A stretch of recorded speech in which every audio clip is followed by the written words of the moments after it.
So we're going to switch gears a little bit today, obviously. We're in a different room, different environment, different vibe. Before I get going, I should let you know that I had an instructive conversation with the people putting in the windows yesterday, and they informed me that they probably won't make a lot of noise today, but I don't know exactly what that's going to mean. So I'll apologize in advance if you and these renovation plans are cutting into our time. Okay. So when I started my career at the University of Alberta, one of the things that they do is they force us all to take a teaching effectiveness course. Now, and I'm not telling you this because I'm going to be I'm going to be extremely effective today. But one of the things that I did take away from that meeting is that the average person's attention span during any given lecture is approximately 10 minutes. So if you plot an individual, and this is for undergraduate students, if you plot their attention span, this is 0 to 100% over time. This is what happens after about 10 minutes. So it's about 9:08 now, so I expect to start losing you all soon. But if you plot this over a week event, I suspect that each day this 10 minutes might just shrink a little bit. So I have the fortune of being the last guy on the last day, so I'm going to get the best 4 minutes out of you that I can. And hopefully in that time I'll be able to teach you how to use Stata and how to do all of the techniques that we talked about this week. Before I get going, we have 4 minutes to spare. Are there any questions? No? All is well? Could everybody, before we get going, please make sure that you have Stata on either your personal laptop or on the desktop in front of you, and that on the desktop, on the actual desktop, there's a folder named Summer 2013 Training. John and Ashley came around, and I think they put it on for everyone. But in case they didn't, let's just be sure now, so that we don't have to stop along the way. Okay, raise your hand if you don't have either of those things, or if they're not in front of you now.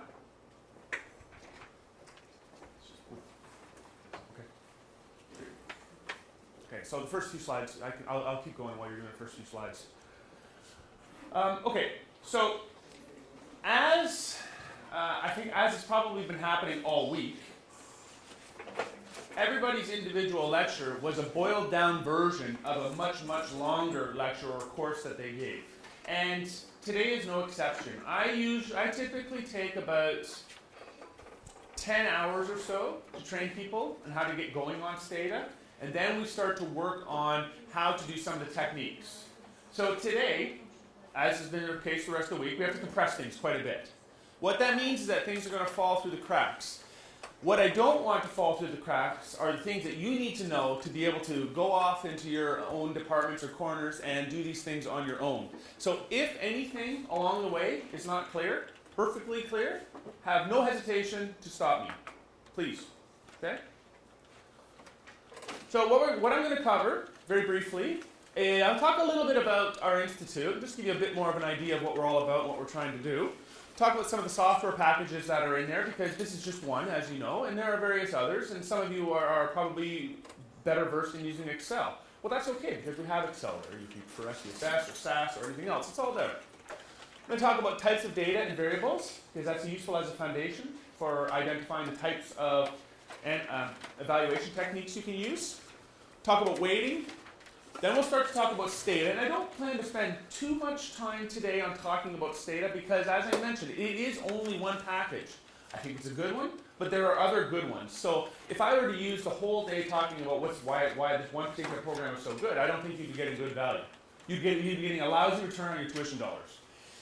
So, then I'll talk about variables, how to create variables, univariate statistics, bivariate statistics, and then around here, I'll start bringing in some of the evaluation techniques that Mark, and Luke, and Dan talked about. Okay? Okay, so as I mentioned on Tuesday, what we're trying to do in the Institute is work more closely with not only the government of New Brunswick, but also the NGO sector and increasingly other provinces to develop a better evidence base for some of the policies that are put forth. There are all sorts of policies in this province and in any other province that were sort of developed on the fly by people that are entirely too busy and have entirely too little time to probably think through some of the consequences of what they've done. Now, these are smart people well-wishing. They want to make the world a better place. We all have some element of missionary zeal in us, I think. So what they're trying to do is just try to make things better.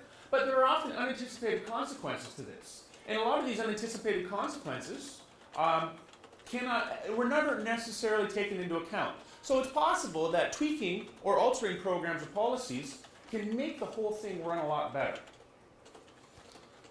Okay, so what we try to do in the Institute is couple researchers with government folk, NGO folk, etc. We've had lots of people from NGOs come in to see the Institute as well, so it's not just the GNB, even though there has been a bit of a GNB, probably been a bit of a GNB bias this week. Just to come in and talk about what's going on, because increasingly, as we see programs being downloaded, NGOs become increasingly important because they provide settlement services. They provide aid to low-income families. So it's a different model now. It's sort of a renegotiation of the social contract in New Brunswick, because in the past, there was an assumption that individuals and households made, that it was the responsibility of the state to take care of them, right? Basically, your side of the deal, whether you're a family or an individual, was to keep your nose clean, try to get a job, try to have kids, try to retire, and try to have enough money saved up to retire, and that was about it. The state's responsibility was to keep you safe, to give you labor market opportunities, to develop sound fiscal policies, etc., etc., etc. And that was it. That was the demarcation. Now, however, these lines are blurring a little bit. Individuals are now supposed to take care of themselves and self-govern. Individuals are supposed to be concerned about their own mortality, morbidity, obesity, etc. So it's sort of new because the line between public and private, state and individual, has blurred. What does this mean in a policy environment? Well, it means often that a lot of the policies that were developed with that initial demarcation set out don't always make sense or don't work as effectively as they could. So now we have a new environment, a new need to look at a lot of our policies and identify whether or not they'll still work in today's context. All these data that we have collectively are a great place to start. There are approximately 750,000 people living in New Brunswick. Every time each of these individuals has an interaction with a government body, they create a record. They become a record. So think of what happens if you have a chronic condition and you continuously go into an emergency room because something's up and perhaps clinicians are unable to diagnose what that is. Well, what you're doing is creating an ongoing database of various points in time that allow individuals to see how policies that have been enacted, that maybe the individual's not even aware about, how they are affecting well-being along the way. So this little bit of backdrop. Our institute, we have these software packages: Office, SPSS, SAS, Stata, which is what we're going to learn today, and GIS mapping tools. So we have the full suite. UNB has a site license, so we have ArcInfo, ArcGIS installed on every desktop. So if you wanted to look at spatial inequalities, for example, what is the penalty of living in one part of New Brunswick versus another?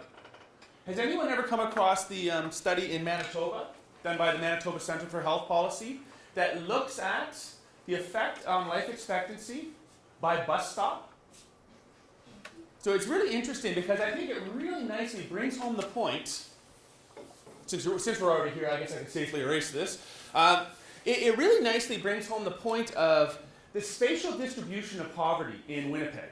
So let's suppose that this is Winnipeg, and let's suppose that affluence increases as you head out in any direction. So this would be like a quintessential donut city. That's what we call it. All the wealth is located around the perimeter. So what the Manitoba Centre, everybody knows this, and everybody talks about this, and everybody thinks it's a big deal, and everybody gets concerned about it, but it doesn't hit home. So what the Manitoba Centre for Health Policy did is they took the main bus route, I don't remember exactly what it is, but let's suppose it runs this way, and they calculated, because they have health data and vital statistics information, they calculated average life expectancy by bus stop as you work your way into the city centre, using administrative data. So what they showed, and I'll mess up the numbers no doubt, but it's something like every stop is equivalent to knocking 2 years off an individual's life. So you think about this. Now, clearly it's not the bus that's killing people, but at the same time, you know, you do get the idea that this is what happens when you head into the city center. So the idea of the social determinants of health really ring true. And really, I think they really resonate when you look at something like this. So these are the types of things we want to do. We want to look at what the expected effect of population aging is going to be on healthcare costs. What is the average expenditure to recruit an immigrant to New Brunswick? What does it cost us when that person leaves? What does it cost? What do we gain if that person stays and has a productive tax career and life career in this province? What does it cost to lose an 18-year-old? Because imagine what we spend on your average 18-year-old in New Brunswick, or go 25 because then we can get PSC as well. Imagine how much it costs to bring someone all the way through to the last year of university. And then they say, thank you very much, New Brunswick, see you later. Well, this happens to approximately half of our young people. It's amazing. We lose them. So they go right here. Well, all of a sudden now, we have a pretty powerful incentive to learn more about what's going on here, but also when the seeds of this have been planted. The Department of Post-Secondary, I had a discussion with the Deputy Minister of Post-Secondary Education, Training and Labour, and he was saying, you know, we've had some limited success of proposing interventions at the high school level, you know, giving people career advice, saying, you know, if you want to stay in New Brunswick, these are the jobs that are available for you, these are the jobs that aren't. We've had some success with that. But then he said, what we need to do now is go into elementary schools.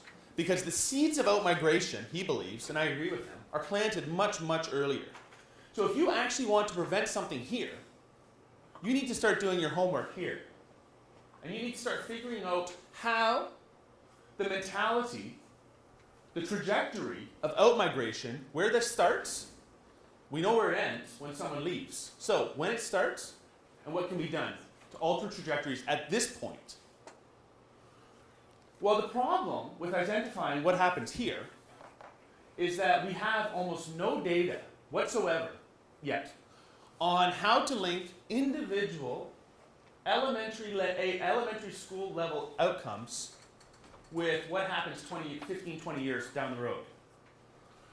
The main data sources that we have are things like the census, which we will work with today, a couple of surveys that StatCan runs. There are a couple of internal GND surveys that run, but nothing brings home all of this. So we actually don't know if, and I won't talk about this for too much longer, we actually don't know whether the person who is extremely bright in grade 7 is the person that leaves because they think there's no opportunity for them. Is it a person growing up in rural New Brunswick that leaves because they look around, they look in 5 kilometers in any direction, they see no opportunity, or they're told that there's no opportunity, then they leave? Is it that there's some sort of negative interaction along the way that causes them to disrupt their trajectory and take off? Or is it just that these things take on a life of their own, so there's a bit of inertia going on, and once we have a diaspora of New Brunswickers scattered across the world, as we do, right? There are about 350,000 people born in New Brunswick, not living in New Brunswick. So across the world, we have a diaspora. Well, this diaspora still has roots here. So maybe this person has an uncle living in Edmonton. And the transition then is that much less blunt because they can simply say, I'm going to go live with Uncle George in Edmonton, and if it doesn't work, I'll come back and live with Mom and Dad. That's a very different policy process than if there's some sort of negative interaction in grade 7 within our own education system, isn't it? So just pulling this thing apart and zooming in with administrative data, hopefully in our institute, you'll be able to take a look, or we'll be able to take a look at what is actually going on here and how does this affect what's happening here. So, oh yes. Sorry, this is a bit off topic, but it just struck me. Corey, other other Atlantic provinces have the same problem. And I was wondering if your research is also informed by the research that they're doing. Or As much as it can be. There's everybody probably knows this, but it was news to me when I moved here. There's an Atlantic Population Roundtable, and they discuss these exact topics. Because you're absolutely right. Atlantic Canadian provinces are nearly identical in terms of demographic composition. They have the same rates of outmigration, by and large, until very recently when Newfoundland started to became a have province. They were almost identical economically. They were varying degrees, but that was it. So, yes, to the extent that I can, or we can, the way we'd be able to do this, and I won't get into the details of data linkage and data manipulation too much today, the way we can do this is by linking data from EECD, Education Early Childhood Development, to information from PEDAL, for example, because PEDAL has a lot of data on what happens at PSC and higher. And then we can also work with PEDAL and even things like the Department of Health to identify what happens up here. Because PEDAL studies the labor market here, but also things like the departments like Health have this Medicare registry, where I know I told you about this on Tuesday, but you can identify when an individual actually leaves. So you link data across 3 departments, and the sum of the parts become much more than the whole. That's the type of stuff that we want to do.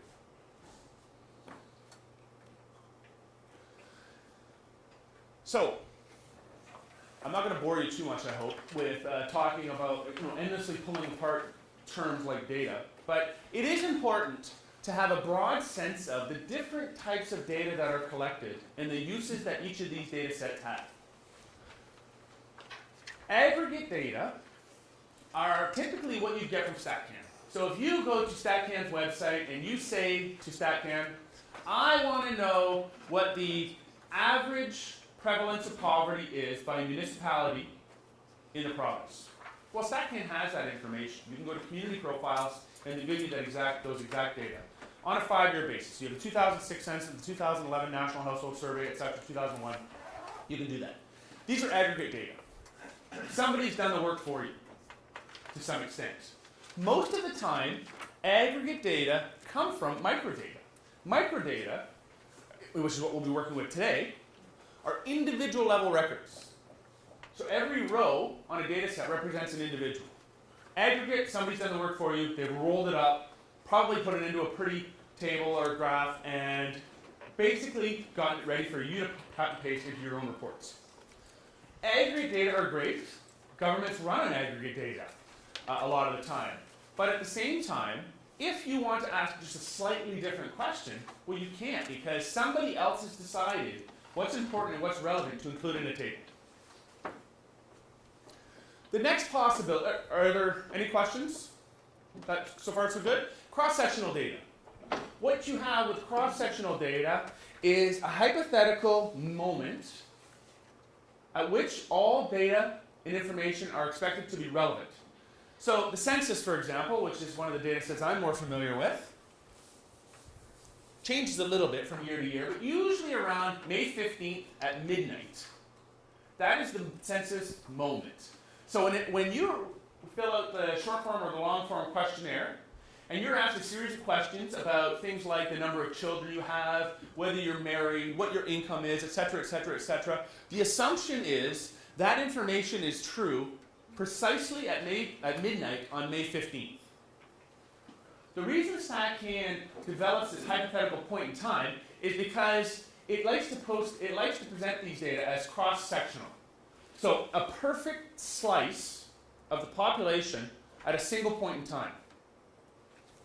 That point in time could be any time. It just happens to be May 15th at midnight for the census. It could be noon, if StatCan ever got crazy about it. It could be noon on May 15th if they wanted to shake it up. But they don't. So, midnight, May 15th, without fail. Big problems. In 2006, they decided to make it May 16th at midnight, and everybody put their arms up because they were saying that these data are not directly comparable. And there was a whole wing of people at StatCan who tried to alter the methodology to figure out how they could make the census moment consistent with earlier censuses. And, we can laugh about it, but strictly speaking, there's a point to be made.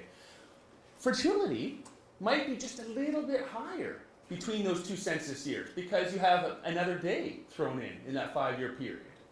Probably not worth worrying about, at least I don't think it's worth worrying about, but some people thought about it. Cross-sectional data, interesting because it gives you a very accurate picture of a moment in time that doesn't exist, hypothetical. The nice thing about cross-sectional data is that you can stack these things, which is one of the data sets we'll be working with today. We've stacked, or John has done a lot of the work on this, stacked 2001 and 2006 census data to create what we call a repeated cross-section. Repeated cross-sections are interesting because it becomes possible to study change over time. So Mark was talking about pre-post test. Cross-sectional data allow for that. Longitudinal data, one of the holy grails in data analysis, tracks individuals over time and follows up with them over time. So imagine that you're a newcomer to Canada and that you land, and as you're walking up to the border guard, to the customs official, they say, hi, welcome to Canada. Here's your survey. This is what happened in between October 2000 and March 2001. The survey was called the Longitudinal Survey of Immigrants to Canada, and as newcomers were entering onto Canadian shores, as they were landing, they were getting these questionnaires. So what ended up happening is that these questionnaires took 4.5 hours to complete. So rather onerous, but they were newcomers. People didn't want to mess with the state just yet because they didn't know whether this was a mandatory survey or not. It ended up being voluntary, but we got 12,000 people, no, it was more than that, 15,585 people filled out this survey at landing. Then, if that wasn't bad enough, and people hadn't gotten caller ID by then, 6 months later, there was a follow-up. 2 years, another follow-up. 4 years, yet another follow-up.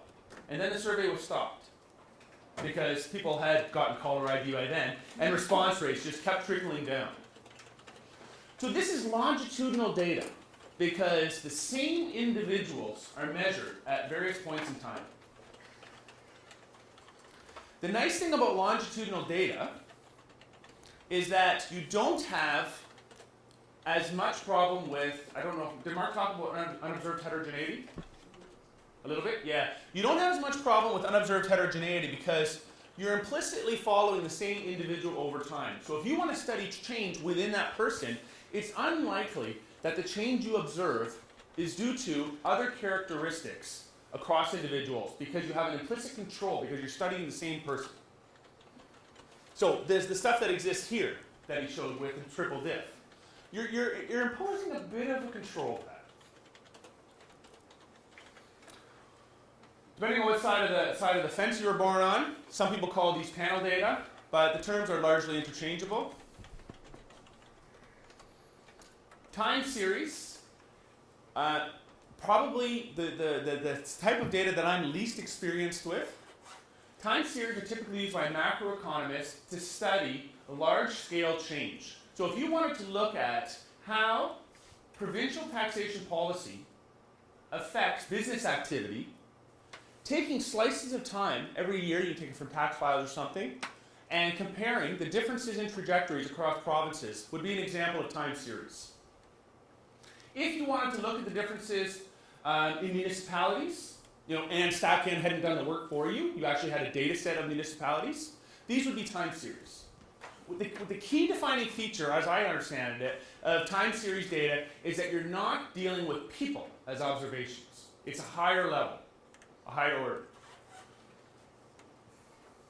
And then finally, we have administrative data. Now, administrative data had become, kind of like innovation, administrative data had become so well used that the term itself almost defies the definition. Administrative data, broadly speaking, are data that are collected for purposes other than research. So if you're in a government department, and I think most of you are, you probably have administrative data maybe not sitting on your desktop, maybe you do. If you do, I don't want to know. That allow you to determine whether or not certain eligibility criteria are being met for your clients or something else. But it's only after the fact that we say, there's more we can do with this. We can make magic by doing things like what I just erased here. We can link administrative data sets across departments, and then all of a sudden, we can study a process that we previously knew nothing about. One of my favorite examples of administrative data just became available. It links census, so cross-sectional information. So these are the hybrid data sets that are now appearing. I'll tell you why these are coming out in a moment.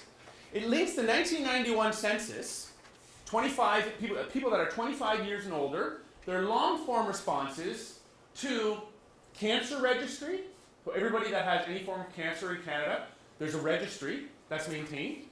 Type of cancer, data contraction, prevalence, treatments, etc., etc., etc. So it links 1991 census data, which have things like province of birth, age, income, education, visible minority status, Aboriginal identity status, long list, 200-something questions. To cancer registry, to vital statistics, so we know if a person dies, to the postal code, so we know where they live. So what you can do with these is go to Environment Canada's website, and this is just an example of a project that one of my colleagues at StatCan is working on. Download air quality indices on a 10 square kilometer basis, link that to this administrative file, and look at the effect that pollutants in the air have on the propensity to contract cancer. So because we have individual information from 1991 all the way, in the most recent year I think it's 2010 or 2008, something like that, because we have individual information on all of these people, we can look at what their characteristics were here and what happens to them after that. Really amazing. It's totally revolutionized the way we do research on cancer in Canada, across the world. This does not exist anywhere else. So the things we're learning about cancer as a result of these files has really gotten people excited. Now, I'm not a health researcher, but I think this is just fantastic that you can do this. Because prior to this, we knew nothing, absolutely nothing, about cancer prevalence in Nunavut. Absolutely nothing about Aboriginal propensity to contract cancer, for example. We knew nothing about differences in cancer trajectories across visible minority groups, different ethnicities. So it's all new. So this alone, these data alone, are enough for several careers worth of research. So that's an example of a sort of hybrid administrative data cross-sectional. Pure administrative data would be things like NB case, NB families, contact NB, Medicare, discharge abstracts database. I mean, some of the things that you probably work with on a day-to-day basis. Administrative data are great. The problem is that because they weren't created for research purposes, they often require a lot more work. So, John's not here today. John Boyne? No. It was interesting. We've been working with John Boyne from the Department of Health quite a bit. And the first mistake we made with John was that we asked him for a long list of all the variables that are in some of the databases that he controls. And he had all sorts of stuff, mother tongue, place of birth, all the stuff we were really interested in and excited about. Like, this is fantastic. We're going to be able to do this with things other than cancer. But then we went out for coffee with John and he said, these data weren't really collected. We created all of these fields and put them at the top, but then we never really entered a lot of this information, just because it wasn't necessary for program administration purposes. From a research perspective, it would be brilliant. But because it wasn't necessary for the program administration, people started for a while, and then, kind of like the attention span. You can say that about data entry span. People got sick of it, and then all of a sudden the data quality started to degrade. Administrative data not always has this problem, but often it does, because the people that work with it are not people that would ever get to do the research with it, and therefore they only do what they need to administer the program.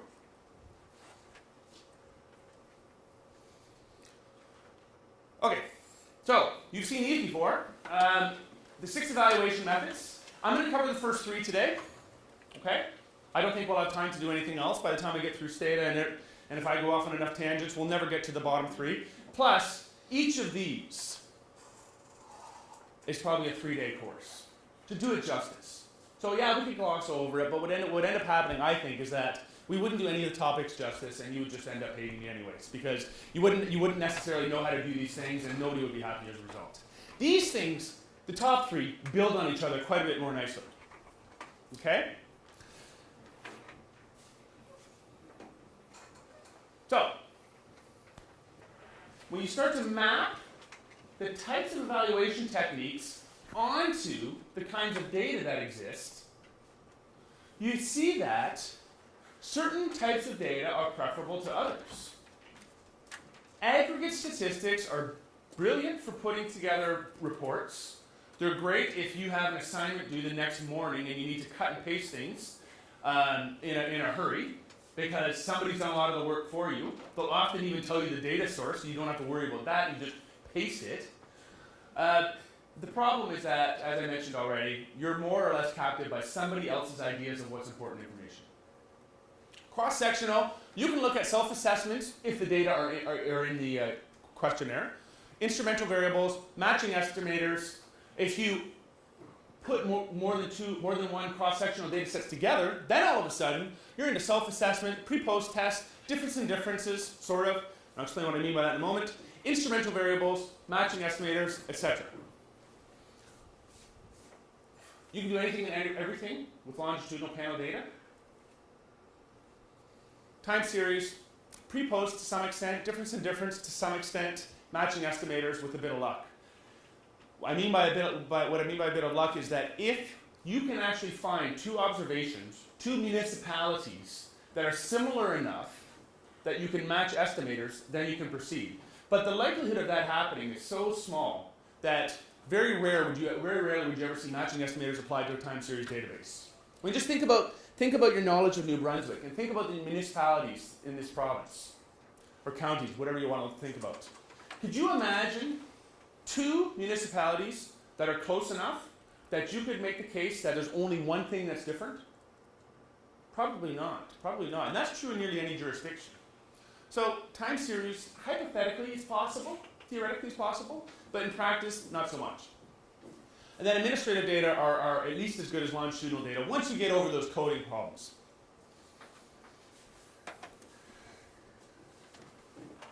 So far, so good? Okay. We're going to look at 3 data sets today. The first one is Canadian Community Health Survey. Has anyone heard of these data? It is the most expensive survey Statistics Canada runs. Well, it was. It might have been bumped by the Canadian Health Measures Survey. Has anyone heard of the Canadian Health Measures Survey? It is fascinating. What ends up happening with the Canadian Health Measures Survey is that 5,000 respondents are actually given blood tests, urine tests, any other kind of test that exists, and the results of these tests are entered into a data bank. So for studying population health characteristics, this is really good. The problem is that only 5,000 respondents were surveyed across Canada, and for New Brunswick, for example, all New Brunswick respondents are in Moncton. So yeah, you can learn a lot about Moncton and say that you're learning about New Brunswick, but these are limitations. So in the absence of the Canadian Health Measures Survey, the Canadian Community Health Survey is pretty good. It has a lot of self-reported information in it, which is a bit of a strike, but so what? So to give you an idea of the disparity between something like self-reported information and actual information,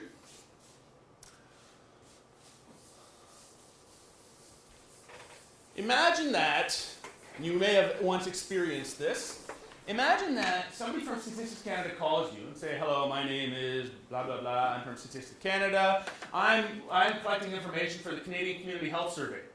We're just going to start out with some very basic questions. These are actual questions. What is your weight? There we go. Are you sexually active? If yes, how many sexual partners have you had in the past 6 months?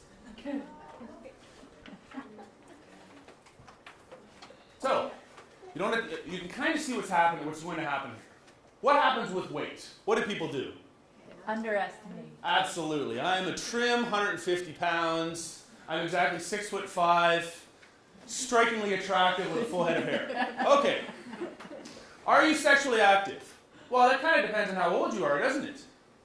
If you're 16 and mom and dad are watching Whose Line Is It, or what's the more recent thing, America's Got Talent in the next room, and you're answering questions about your sexual activity, what are you likely to say? No. Absolutely not. Absolutely not. So there's a bias. Correlated with age. Correlated with household characteristics. Do you live with your parents or not? Correlated with an individual's sex. Males versus females. What do you think men do? Yes. Absolutely. I am so sexually active I can barely talk to you right now on the phone. Women, much likely to do the opposite. Generalized. All right, here's my favorite question. How many times have you been sexually active in the past month? What do you think men do? Round up. Absolutely. They round up. Women, the opposite. Unless the interviewer on the phone is of the opposite sex. So, when a man gets a female asking him questions on the phone about his sexual activity, he then all of a sudden lowballs. Because he's just looking for the one. And he wants this other unidentified voice from Ottawa to know that. Because he somehow thinks he has a chance with her. So, and then women are actually probably as interesting. They're like, I'm just going to say whatever. I just really want to get off the phone with you. Sometimes women will round up. Sometimes they'll round down. It's not as tightly correlated with the sex of the interviewer. So pretty interesting patterns. This is the problem with self-reported data. I mean, I think it's probably better than the alternative, following these people around with a golf counter. But it is definitely better than the alternative. But as long as you keep these biases in mind when you're doing the analysis, then you can kind of start to think about the problems that are inherent with working with existing data sources. Medicare actually records an individual's weight, for example, when they come in for a treatment. So you have, I don't know what we're doing, I don't know what we're going to do about this, but anyway, you actually have a fairly accurate indication of an individual's weight because when they went for a checkup, they were thrown on a scale. So now, one of the weaknesses with the CCHS is overcome by using administrative data.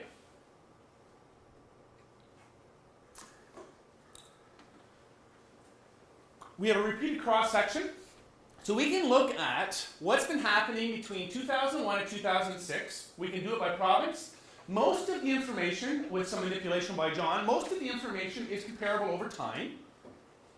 So we get a good idea of what's happening between 2001 and 2006 with the census, with two census files.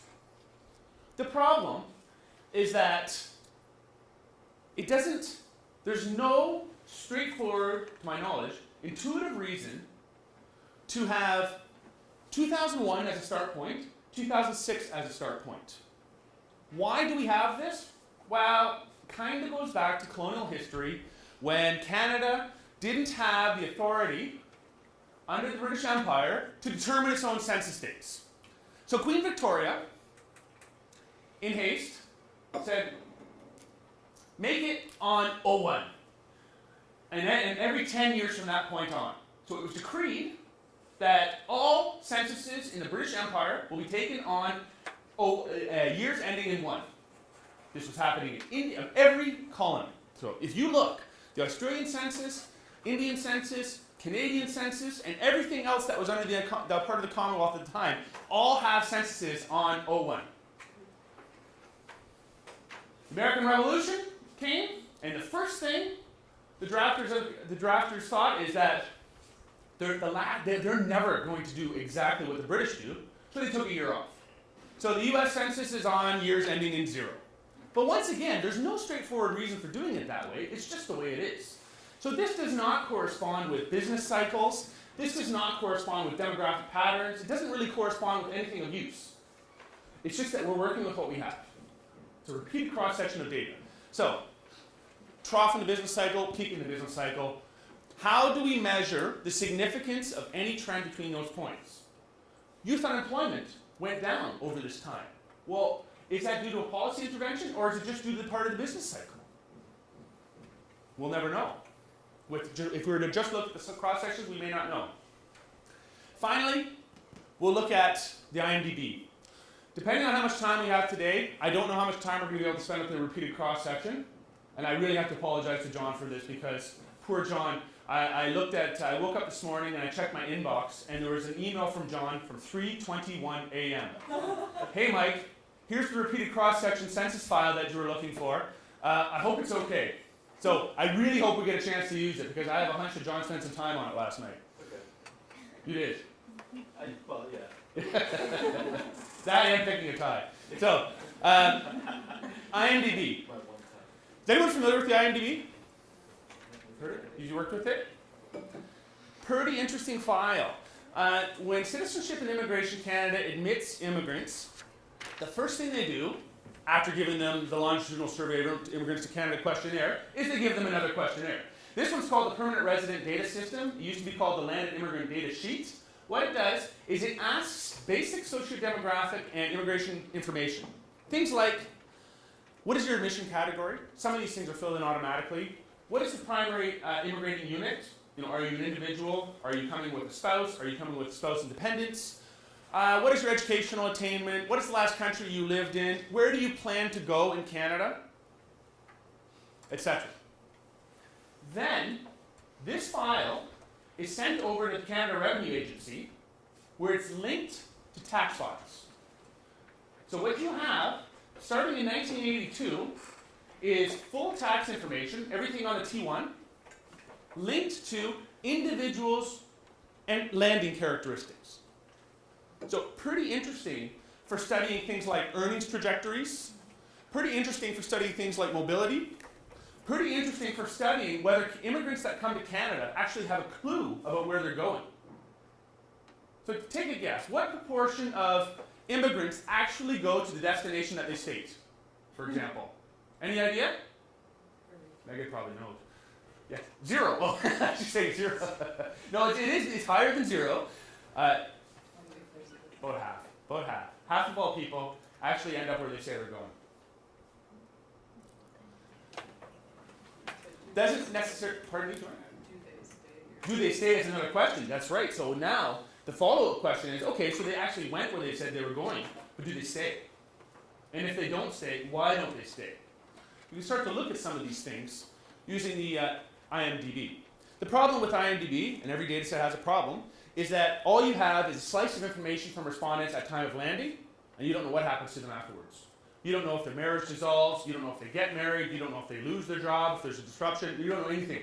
You just know that their income's going up and down.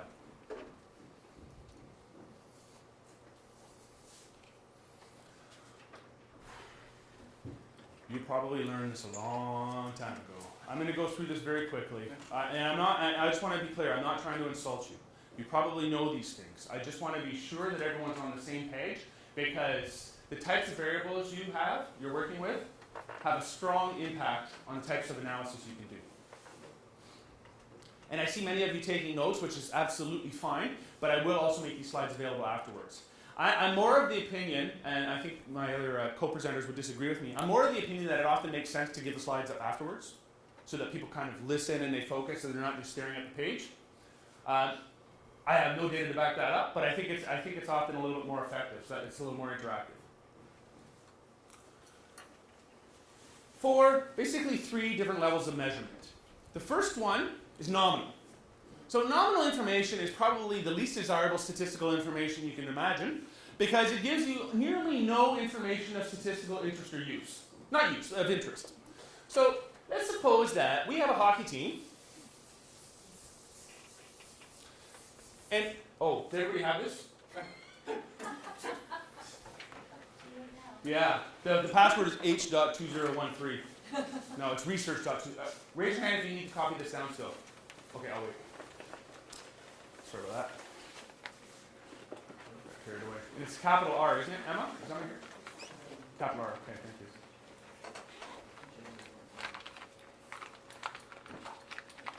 The spaces matter? Spaces matter. I believe so. There probably isn't a space. Can anyone confirm that? It's Okay, I'll write it down again.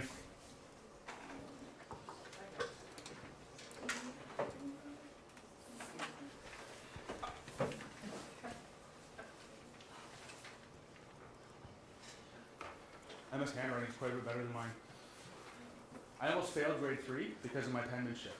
The teacher called my parents in and said, I don't know if this guy's getting it because everything he writes doesn't look like it's anything. And my parents had to go to bat for me and say, no, I think he's okay. Not sure, but I think he's okay. He just has really bad handwriting. So I ended up getting sent off to remedial training for handwriting.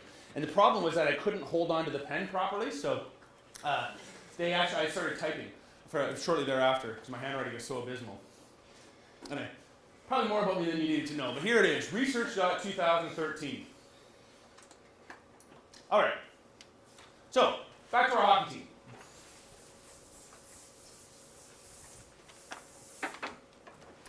Let's suppose that you have 5 players on the ice.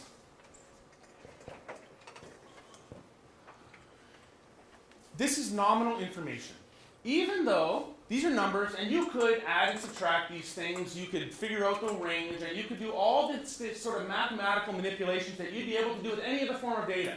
But none of it would make any sense. These are simply identifiers. Hence the term nominal. It's a name. So number 7 is not necessarily worse than number 9 because he or she has a lower number. But number 7 could be a defenseman, and number 9 could be the goalie. That could easily be true. That's normal information. It's good to know. Yeah, that's right. So that's the sole purpose, is that these numbers are identifiers.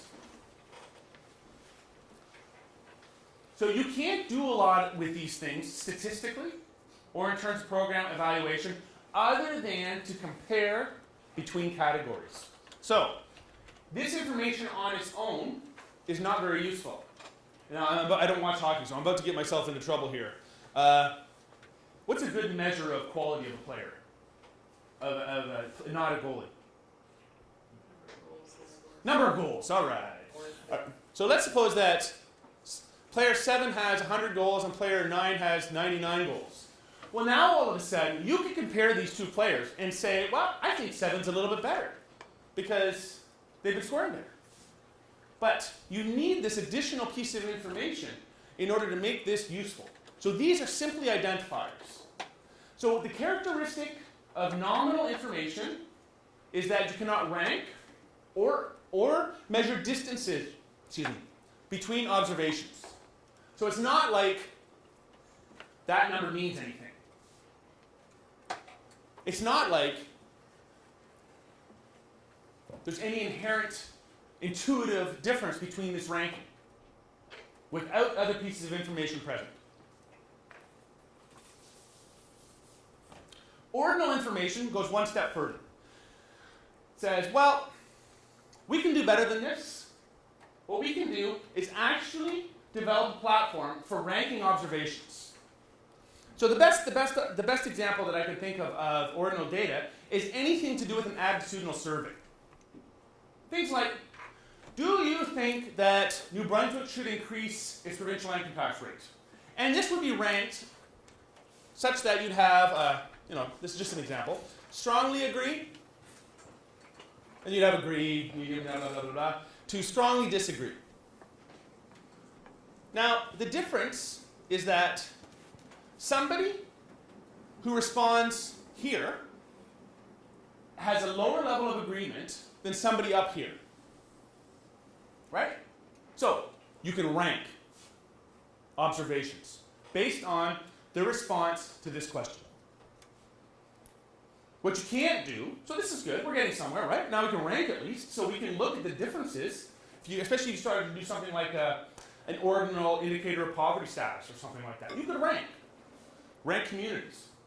What you can't do is measure the distances.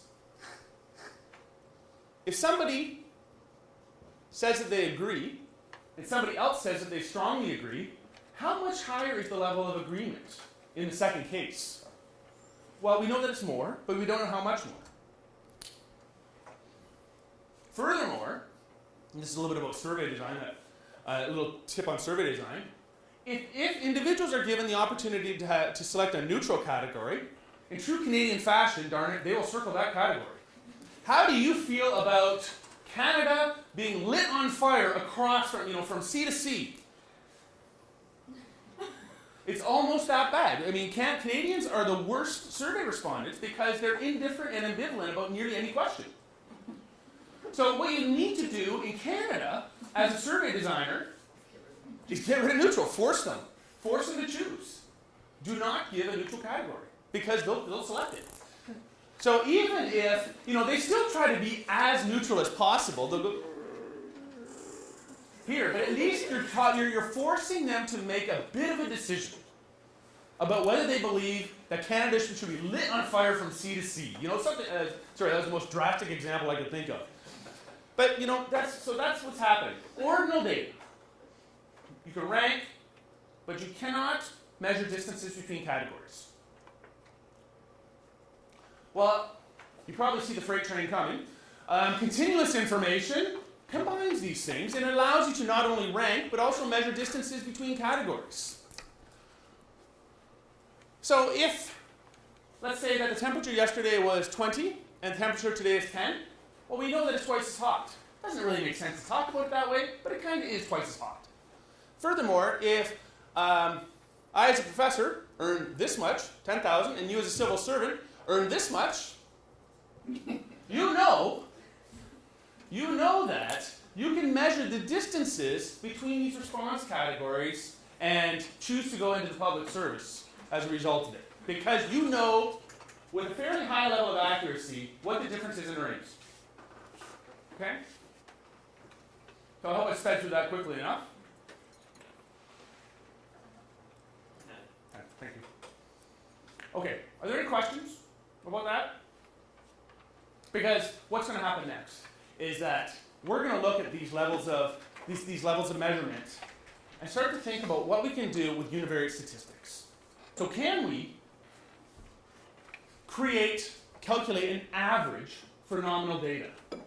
Well, you could, but it wouldn't tell you anything. You could sum these things and divide by 5, and it would give you some nonsensical number that you could do nonsensical information with, but you would be laughed out of the room sooner or later. So, you wouldn't want to calculate an average for nominal data. Similarly, with ordinal data, because you can't measure the differences between response categories, you wouldn't want to calculate an average for that either. People do it all the time, but strictly speaking, you shouldn't. It's only with interval ratio data, where the units of measurement themselves have an intuitive meaning, where you can calculate a mean or a median. Mode for nominal data, median, maybe, for ordinal data, and anything you want for interval ratio data. So, if you are ever given the task of designing a questionnaire for the GNB on anything, strive for as much interval ratio data as possible, because it will serve you well in the future. To the extent that you can do this. So rather than asking an individual what they receive, or what their earnings are, what their income is, for example, and giving categories of 0 to 9999, 10 to 199999, making it ordinal data, what you can do, and if you have faith that people will know what their income is you just let them write it in. You won't have to do any manipulations. Now, it may be unfair, depending on the nature of the information, it may be unfair to expect them to remember down to the dollar what they earn. So, if you're going to do this, the more ordinal categories you have, the more interval-like the information becomes.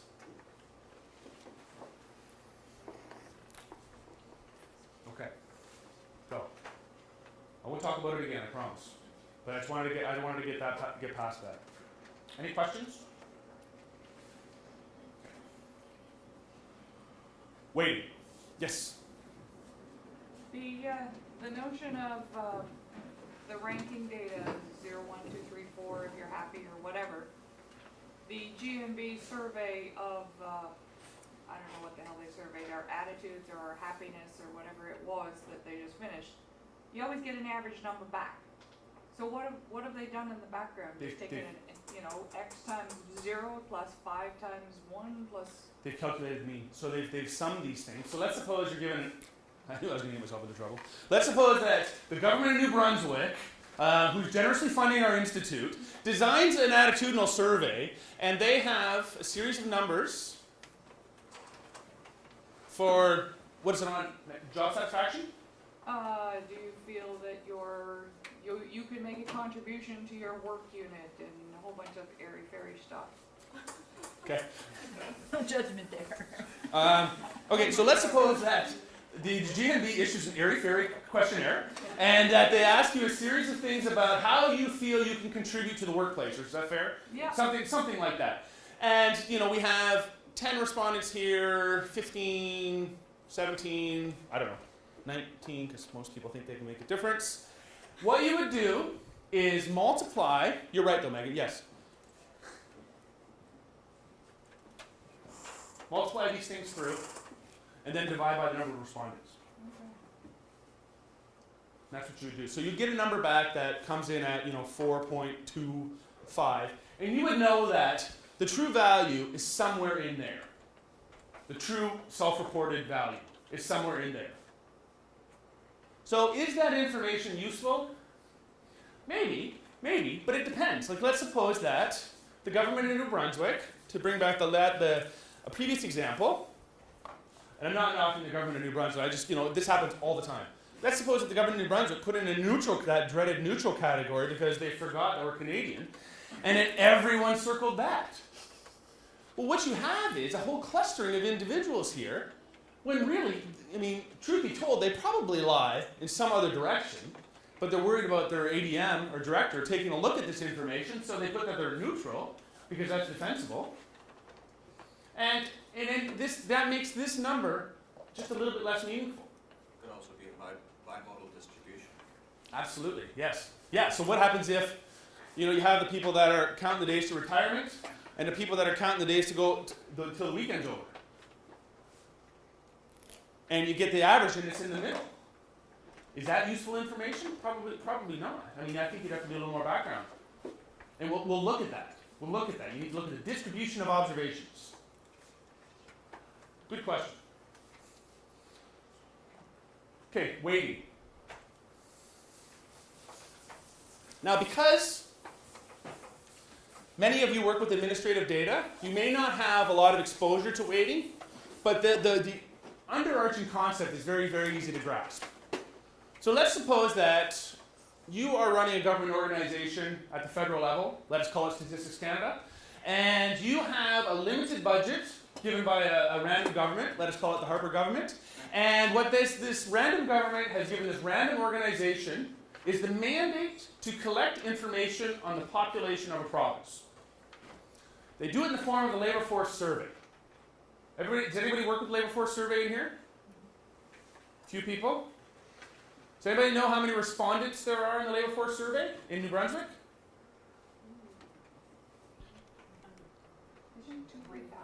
2,800. 2,800 households. So, all the employment, unemployment, labor force participation rates, GDP per capita, inflation, no, not GDP. GDP is something else. That comes from business accounts. Inflation, that's all calculated for the province of New Brunswick based on 2,800 households. Pretty small. There's a lot riding on that number. And Statistics Canada knows it. So when the labor force survey, I used to work at Statistics Canada for 3 years. So when it's labor force survey day, there's a special room that all reporters are huddled into. They're locked in. I don't know if the fire marshal knows this or not, but they're locked in. And the information is provided, and then all of a sudden the gates are blown open.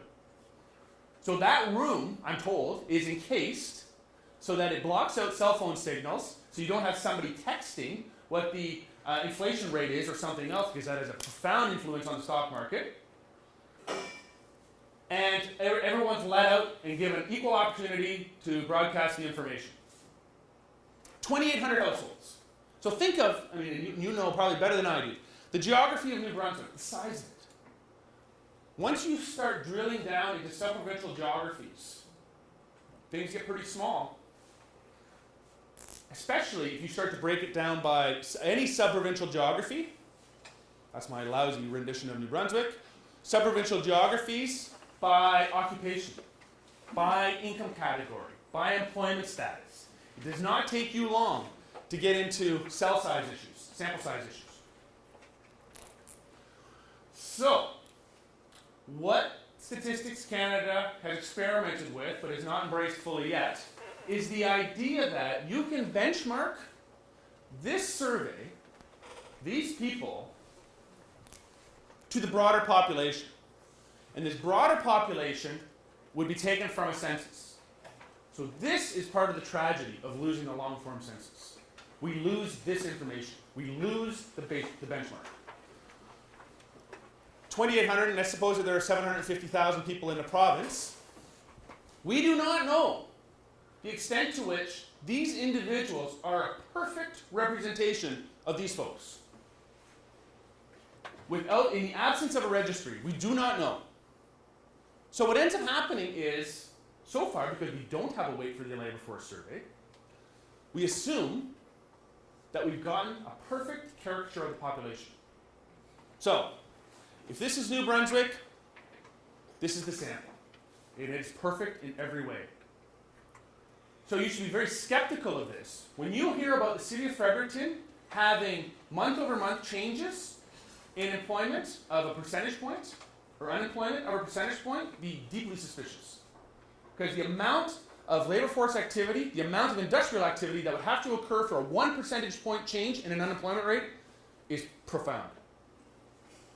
And my colleagues in the District Chamber of Commerce just hold their heads when they see these numbers come out, because they know the phone is going to ring, they know they're going to be called to comment on this, they know they're going to be called upon to talk about how Fredericton is doing a lot of great things and that the effect that a lot of proactive economic policies are having on employment rate is evident. Because then you never know, right? This is volatile. The next time you can see a dip, and then the phone rings again. And then they have to say, I don't know. Can you talk to somebody at UNB about this? I don't know what's going on. And the only thing you can really do, and I'm kidding, but the only thing you can really do is knock the methodology.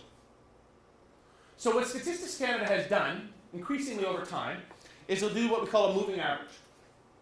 They'll take a 3-month. So they basically assume that this number is representative, but it's small.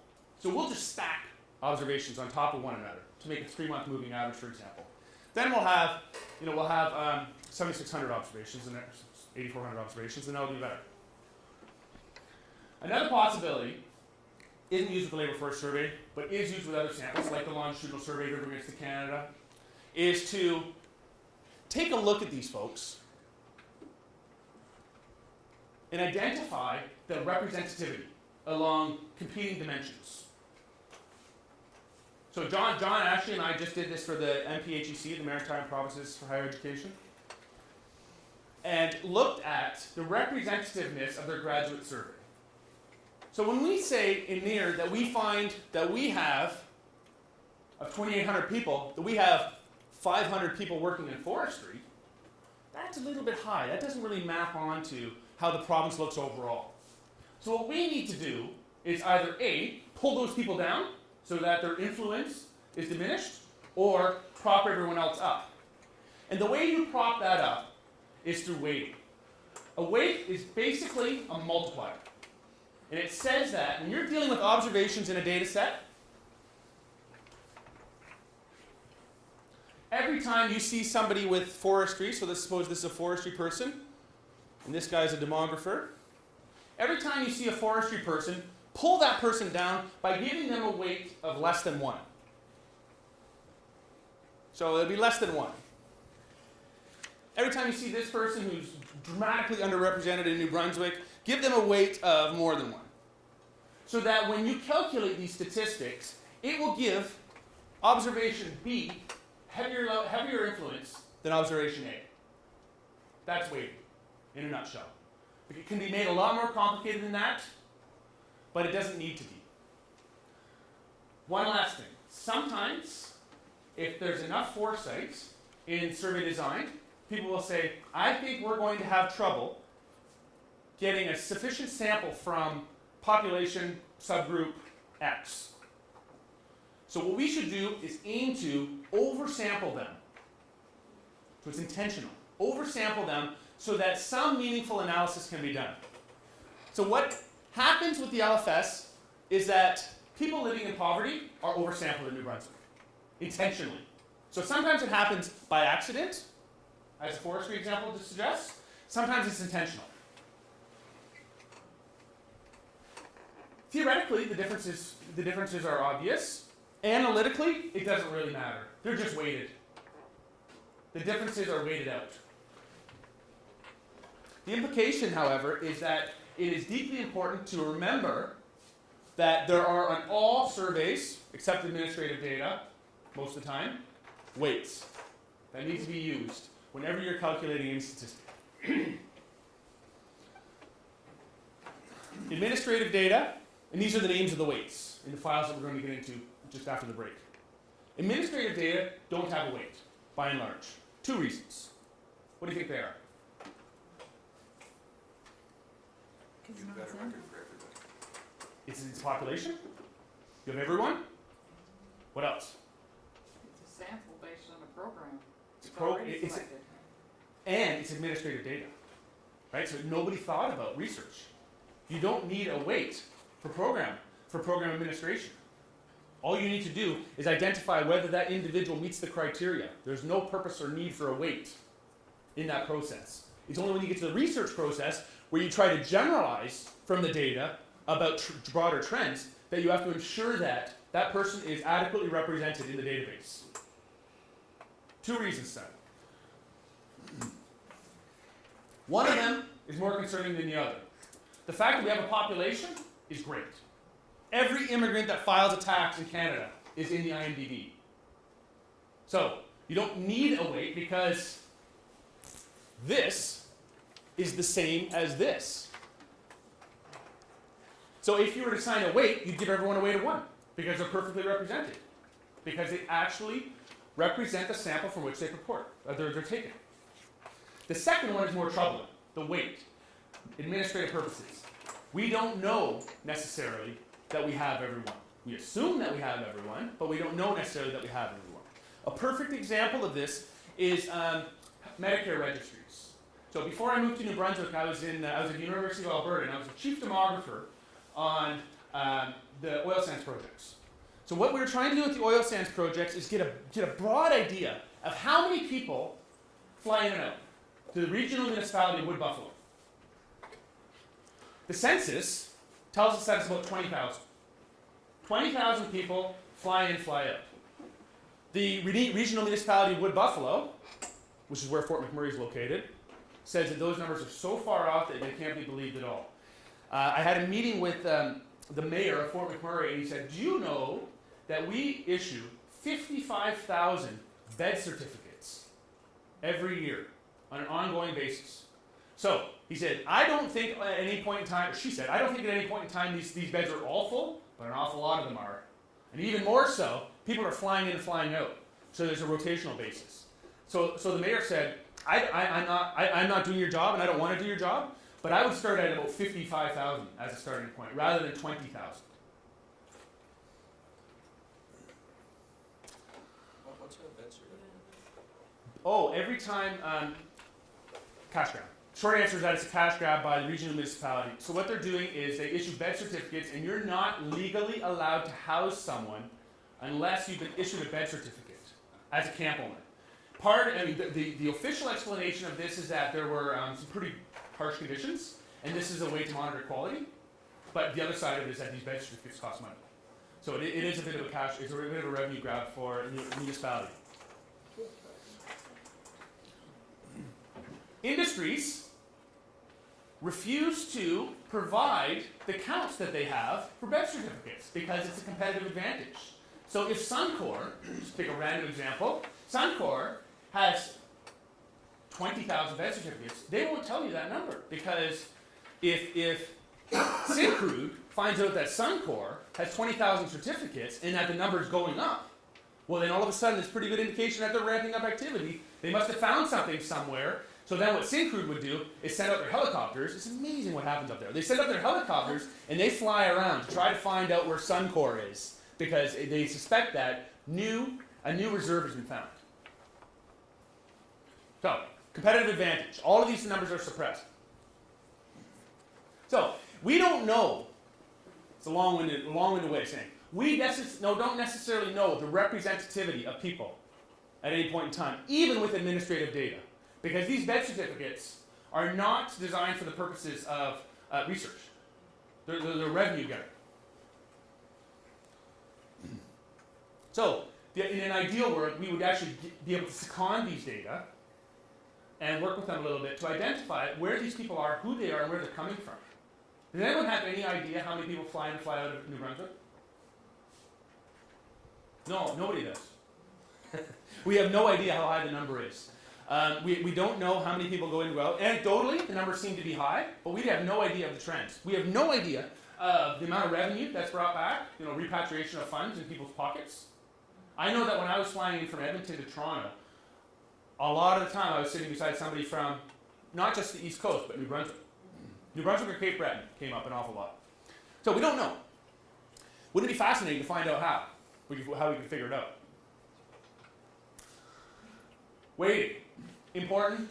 Often we can't do anything about it. So for IMDb, to give an immigrant example, we don't fully know that we have everyone. Because this is a tax filer database, if somebody leaves, or if somebody does not file, we don't know if it's because they haven't left, or if it's because they haven't filed. So a weight would adjust for that to some extent, if we could calculate one, if we could get a registry that was representative. Does that database track naturalization? Yes. Okay. Yes, it does. It's pretty interesting. Okay, how about we take a break? And we'll start with Stata. Sounds good? 15. All right. So, I was talking to some people, chatting with some people at the break about this oil sands population stuff. I'll give you a bit more information about it if anyone's interested. It was one of those problems that sort of arose when I was working with the Office of Statistics and Information of the Government of Alberta. And they said, the initial reaction would be that it would be easy to count people because sooner or later they'll meet a government service at some point. You'll just simply be able to identify where they are and what they're doing. But it ended up being nothing could be farther from the truth because these people are largely invisible. I mean, a lot of people will fly in for 7 days at a time. They'll be independent contractors. They're not necessarily on the 21/7 rotation or 24/3 rotation. And it's or 24/4 now is very difficult to identify them. So there were some pretty interesting solutions that were proposed. Things like running a survey of all camps, which was immediately dismissed out of hand by big companies because for the same purposes as before, this competitive advantage concern so that didn't go very far. And then people have increasingly thought outside the box of how they can count the number of workers because the mayor thought the number was closer to 200,000. 200,000, that's what I see. Not 20,000, 10 times that. So we were looking at things like water usage. If you can see how many gallons go into a household, you assume that there's a multiplier and that every person uses a certain amount. But sort of interestingly, one of the reasons that didn't work out, well, various reasons it didn't work out, one of them was that it was not possible in a big municipality the size of Wood Buffalo to identify how much water was being directed to households individually versus the oil sands projects overall. Yeah. So there was never a level. So even the meters that were coming in, these things were largely seen as estimates, rough estimates. And I didn't understand it entirely, but what they said was that 3/4 of the water being used in the municipality is being used by oil sands production, not workers. So just to give you a sense of how big that's going to be, by the time those 88,000 hectares of oil sands are depleted, there's going to be a toxic lake of tailings ponds that's going to be about the size of Lake Erie in the northern part of the province. So, to attach numbers to something that's that imprecise is probably as bad or nearly as bad as just relying on the census. So, we looked at the Medicare database because maybe you could identify whether there's a lot of out-of-province billing, because sooner or later, if you're an oil worker and you're overworked, you're tired, and maybe some substance abuse issues, you're going to hurt yourself. So this would happen as well. When you hurt yourself, a bill gets sent off to your home province, but what would often happen was that people would just wait until they went home to their doctor because they didn't want to take time off when they're up north because they wanted to get home. So even if they hurt themselves, sometimes fairly seriously, they conceal it until they came back to their home province on their time off, and then they could drive to the hospital or clinic at their leisure. So that again was a problem because you don't know how many people there are.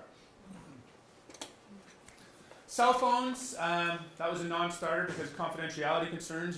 People didn't want their cell phones being monitored, and companies didn't want to give up their cell phone records, even though they do keep this information.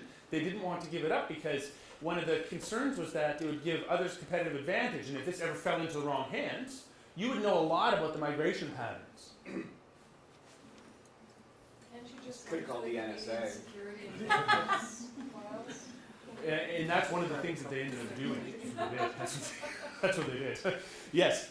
So, in the long run, one of the things they did was contact Canadian security officials to see what's going on. Because if anyone has to know where the Canadian population is, it's CSIS. That was one possibility. The other thing that happened was that we developed a file called the Interprovincial Worker File. It's housed in Statistics Canada. And it links individual T1 files to T4 files. So every employer is required by law to issue a T4. You know the location of the employer. You know the province an individual is working in because it's stated on the T4. It's box 10 of the T4. And you can identify how many workers are at least earning some income in Alberta. And that is so far the best that we can get. So the first report from that study will be released in September of this year. Okay, hi John. Morning, just in time. I was blathering on about a bunch of other stuff, and we're just going to start talking about Stata. Before I do, are there any questions? The well-dressed man in the back corner isn't with us for a while. He went down the hill to print off copies of slides. A couple of people have come up to me and said that they'd actually like to have the slides printed out so that they can keep notes. So John's having his way down the hill to do that. He's also, Ashley and John gave a tutorial on how to use Stata a few weeks ago, and they have a cheat sheet. So John's printing that off as well. Finally, at the back of your book, there's a short how-to guide on how to use on Stata use, and there's a glossary of statistical terms and a few exercises. These are exercises that I give to my undergraduate students, but they would work here as well. Okay, without further ado, this is the basic main interface page for Stata. There are 5 windows here alone. This smallest window is probably the one that you'll become most intimately familiar with. It is where all of the command prompts are entered. So if you want to perform any sort of manipulation and you want to code things yourself, this is where you would do it. On the left, and does everybody have this up in front of them now? It's not exactly the same? No, it's similar. It's similar. Yes, this is a little bit different because I have an older version than you do. I think. No, I have the Mac version. I'm sorry. I have the Mac version. You have the PC version. Basic interface is the same though. Command prompt. This is your review window. So every time you enter a new command, it will keep a tally of what's been happening. So if you want to execute the same command over and over again, like you want to do descriptive statistics for a population subgroup, rather than type it out manually each time, you can simply double click and it will just execute the program. It will execute the command over and over again. This is a list of variables. It's currently empty because there's no active data set here on this overhead projector page. But if there were, you would have a list of variables and a longer description of what those variables represent. Here is a broken down description of a variable up here. So if you single click on a variable here, it will highlight, and then a bunch of information about that variable will appear here. Like the date, the type of storage format it is, how many decimals there are. This is, I mean, I've never found this window to be especially useful. It is if you're working with data cleaning. You can identify whether or not all data are stored in the same format. But for analysis itself, I don't think it's that useful. So that is the first page. The second page is a sample data set. This is the Canadian Community Health Survey. So this is what data look like. If you've ever worked with Excel, this shouldn't be daunting at all, or nearly any other software program. This shouldn't be daunting at all. Every row represents an administrative an observation, a person, and every column represents a piece of information about that person. So, the first column here is an individual identifier. So everyone in the file is given their own number. And this is the Canadian Community Health Survey. They weren't extremely innovative in how they assigned numbers. You can see where they got it from. It's it's nearly the same as the observation number. And all of the information as stored here are shown as value labels. You won't be able to get to it yet. We'll be there in a second. Okay? It's on. Yeah, I'm on a PowerPoint, and then I'll get there. We'll do it in just a second. Third is the do file.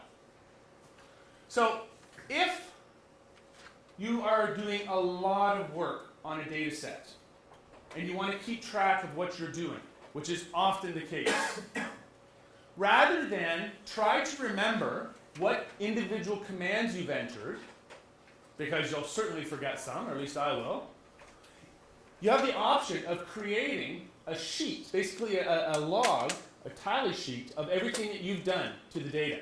So that the next time when you open the file, you don't have to start from scratch. You can simply open this file and pick up where you left off. So it's blank because we haven't done anything yet, but we'll fill that up soon enough. Finally, or nearly finally, is my favorite window, the help window. So Stata is completely web aware. So each of these computers should be connected to the internet. And anytime you have a question about any technique you're using, all you need to do is type in that command line prompt at the bottom, help. And then all of a sudden, a page will pop up giving you an online, sort of a PDF file format. It's HTML, but it looks like a PDF description of what you can do with that command. So for this particular example, I typed in help tabulation, or help tabulate, because I wanted to just illustrate how you could get information on generating basic frequencies.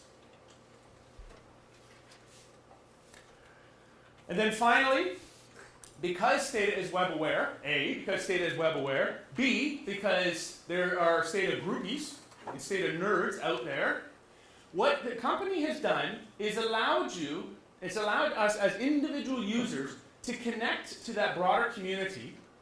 And if the main program itself, and this is the open source component about it, if the main program itself does not have a command or technique that you find useful, chances are somebody in this group of nerds, this tribe of nerds, has written something on how to do it.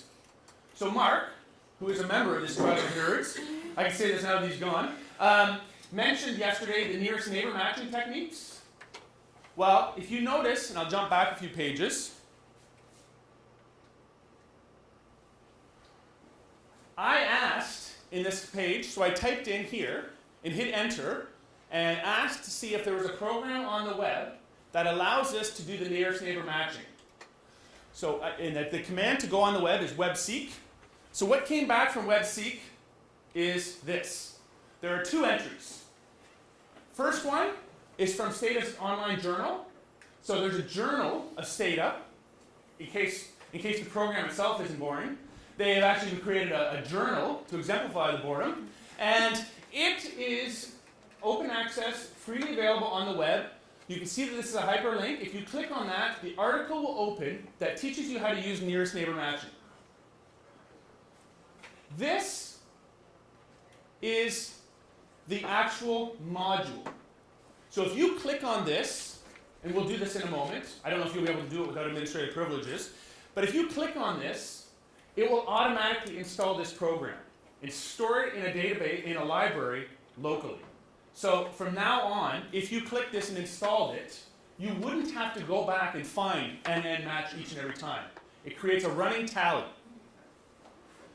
So what Stata then does is they collect statistics on which files, modules, are most frequently downloaded, and then they include them by default in the next version. So it's sort of living, and it is always constantly updated by what the most popular modules are.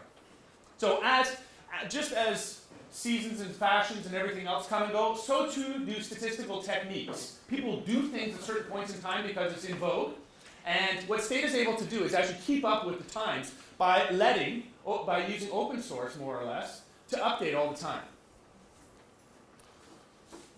Okay, so, does everybody have Stata open now?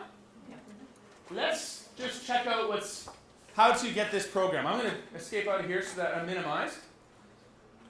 Disable automatic update checking if you haven't already, because you won't have administrative privileges to update anyway. And we'll get nearest neighbor matching just quickly together so you get an idea of how it works. This probably isn't the first thing I need to show you, but since we're on the topic anyway, I will. So type in at the bottom, webseek, and we know the name of the program, NN matching.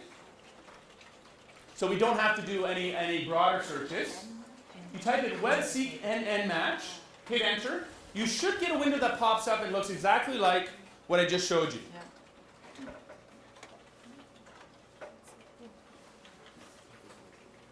So what you want to do is click on the second link.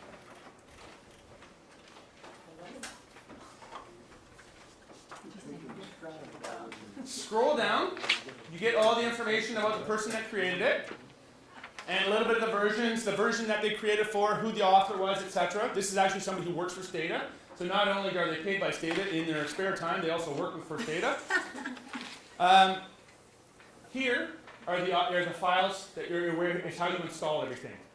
So there are two installation files that will be downloaded locally. The first one is called an ado file, which basically looks like the do file editor that we looked at a moment ago, that white sheet of paper, but it has a whole bunch of computer programming language so that it knows how to do things automatically. The second file, HLP, is the help file. So every downloadable program has the module itself and then a help file to assist you. So pretty good, pretty good. If you click, you'll be taken to another page, and then it's installed. So now, forevermore, you can do nearest neighbor matching all day long. Okay. You can do this for absolutely anything. There's a particularly strong suite of people working in the area of epidemiology and biostatistics. So things that I can't even pronounce are freely downloadable here, and you can sort of customize your own version of Stata. You don't necessarily need to know the exact name of the program. All you need to know is approximately what you're looking for. So if I would have typed in nearest neighbor matching, I probably would have gotten a bit of a longer list because the search is a little bit broader, but I would have gotten to that NN match program as well. Okay. So, to use the data, to open data, is very straightforward. Don't use this path because that's the one I was using to download the programs to get everything ready for this morning. Instead, on your desktop, there should be a folder called Summer 2013 Training or something like that. Training 2013 Summer, some combination of that. In that folder, there will be a file named cchs2_1 train.dta. If you double click on that, you should automatically be taken back to this data page. And I forgot to put it up out here myself. So I will quickly put it on here for myself. I did make sure everyone else was done but myself.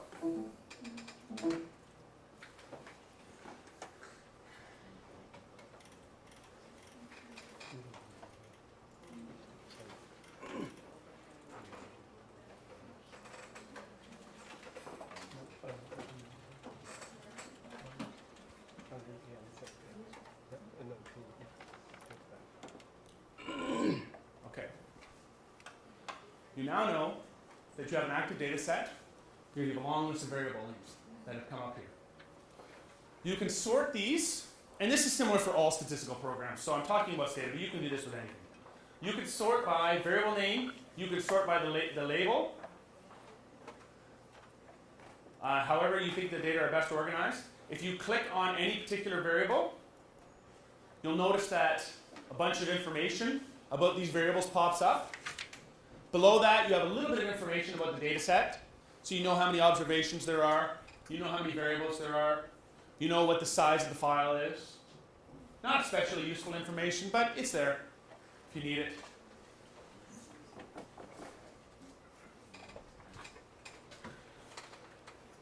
I'm not saying you should do this now, but if you wanted to get rid of the data, so take it out of memory, you would simply type clear.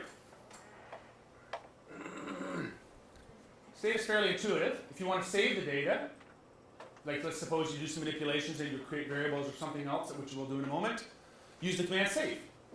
You can give the path, or if you don't give a path, by default it will prompt you to overwrite the existing file.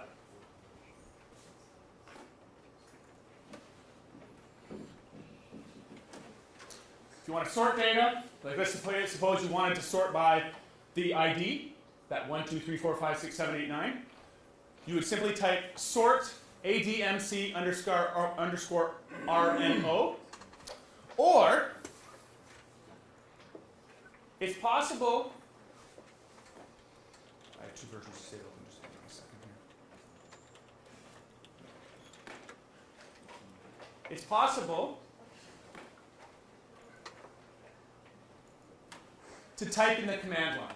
So let's first sort the data by typing sort, and Stata is case sensitive, so you can either type the name of the variable at the very top, uppercase ADMC underscore or RO, or RNO, or just double click on the variable name and it will automatically appear at the bottom.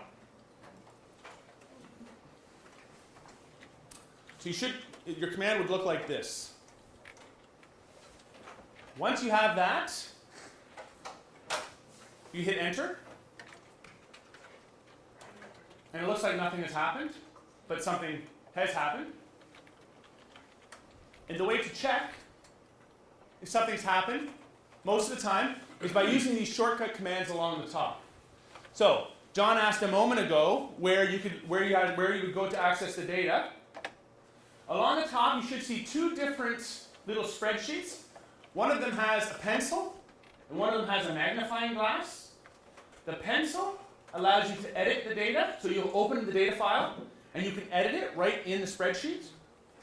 The magnifying glass is for people that don't trust themselves, and they don't want to screw anything up. You know, perhaps their kids are going to come by. This has happened to me before. I have the data set open, my kids come over and start hammering on the keyboard. If you want to avoid that, and all the work you've done for the past hour, you would hit the magnifying glass instead, and that would just give you a copy of the data to look at.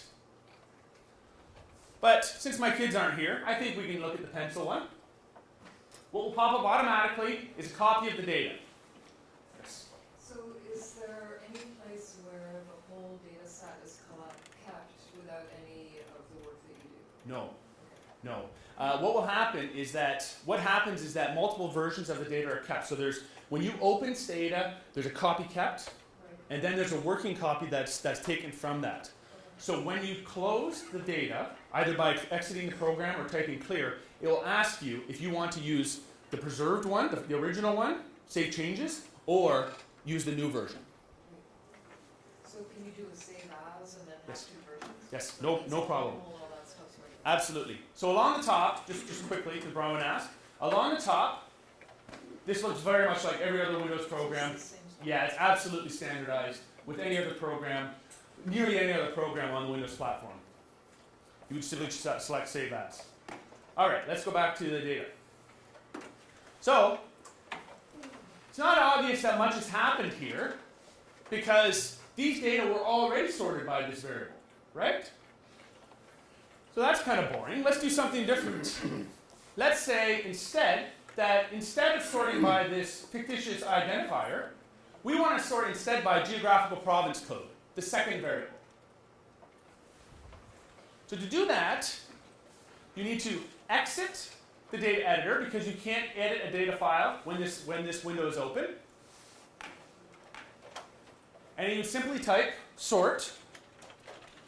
And you can either type out this variable name or just double click on it. I don't trust my typing, so I typically double click. Hit enter.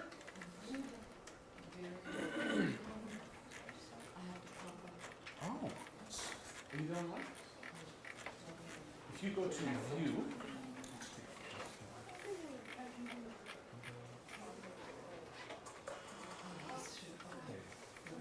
and if you want, this is the properties. So if you want the properties, properties.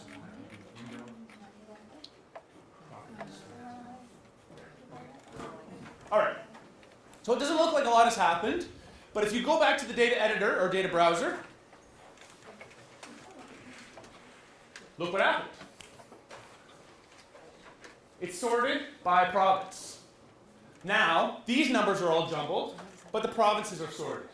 So it looks like it's sorting in reverse alphabetical order, and it is, because for whatever reason, this is the way that Stata designed the program to work. If you wanted to change the sort order, you would simply type sort ascending GOC-GPRD. Okay? All right. So, you might be wondering, why would I ever want to sort data? Well, the short answer is all data need to be sorted if you're ever linking files. We're not going to link files today, but that's why you would want to do it, because you want to, if you want to take, for example, one of the files in your department and link it to Canadian Community Health Survey, for example, and if there were a unique identifier across these platforms, you would need to sort both data sets and then match them up. Okay? You also need to do that for matching. Yes. Yes, do it. Yes. But it's a different sorting process for matching because you're matching across several dimensions, so age, sex, etc. So you wouldn't sort necessarily by record ID. You would sort according to all of those other characteristics and then link them up that way. All right. So, Jean, do you have a question? Yes, I lost the data set. Ashley to the rescue. Hold on for a second. So we were talking, John, before you came, we were talking a little about the CCHS. I know you use it a bit in your department. You link it to certain files. One of the things John has been able to do a little bit in his branch is use federal data and link it to provincial data to create sort of this hybrid administrative survey data set that I was mentioning at the beginning. So you can leverage some of the information in these data with other files, creating more than the sum of the parts.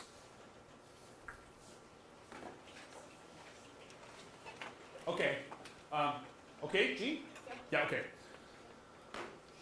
All right. So that's sort of interesting. You might be able to toss that on a pile of things that you'll never use. But what you would use is the ability to create variables, create and manipulate variables. So there are various ways to create variables in Stata or in any other program. And what I typically do, this is just me on time for a soapbox rant. It's been about 20 minutes since I had one. So what I typically do is try to create as many variables as possible that have straightforward, easy to remember names. As my wife will attest, my memory is not what it used to be. So what I like to do is take all of these variables that have no connection whatsoever to reality. Like, for example, the variable for married is DHHCGMS. I don't know what that stands for. I do know that I'm unlikely to remember that. So what I'll do instead is create a variable named married. So if I want to know whether or not someone's married, I'll create a variable named married. Now, that in itself is straightforward, so it's a step forward. To advance a little bit more, it would be difficult to remember the coding of the variable. So you don't necessarily know what a value of 2 means on this variable. So in this line, all we've done is created a new variable that thus far has exactly the same values as this old variable. So the command for generating new variables is generate. Clever. Or there's a short form of gen, G-E-N. So to create a new variable named married, all you'd have to do is type out G-E-N married equals D-H-H-C-G-M-S-L-M-N-O-P. All right. There's a code book that goes along with CCHS that's about a mile long that we don't need to look at because we're not going to do a lot of data manipulation with CCHS. We will do a little bit more with the IMDb.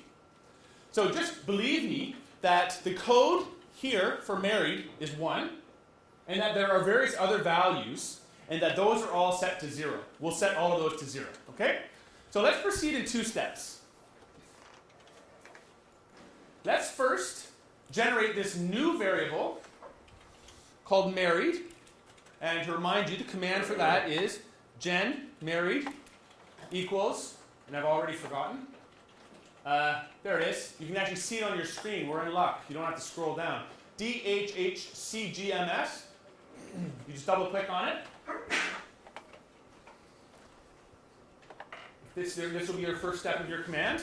What you'll have after you execute this is a new variable. So you hit enter. Don't worry about the missing observations. We'll talk about that in a moment. You have a new variable. If you need to convince yourself, if you need to see things with your own eyes, your new variable will be at the very bottom of this variable list. So you can grab this bar on the right and scroll all the way down. What you'll see, sure enough, is a variable named married. If you don't believe that and you want to see even more, you can open up your data editor and you'll find this new variable on the far right-hand side of this file.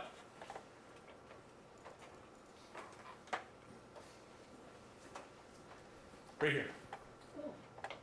And if you can remember that the first 3, let's say that remember that the first 9 values are all 1s.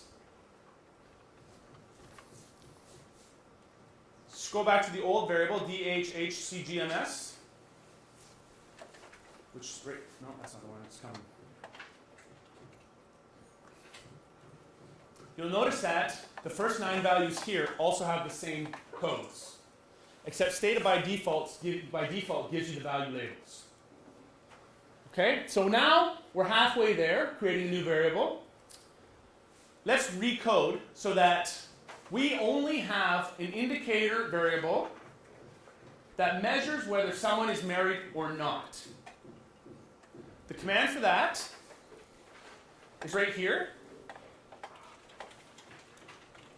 Basically what we're saying is that we want to recode this newly created variable married, where the old value of 1 assumes a new value of 1.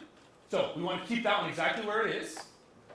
The star is Stata speak for all other values, and we're going to set that to 0. So we're going to have a newly created indicator variable set to 1 for people that are married, 0 otherwise. Mike, is the only way to find the original coding by looking at the data set? Yes, or the code book. Or the code book? Or the code book.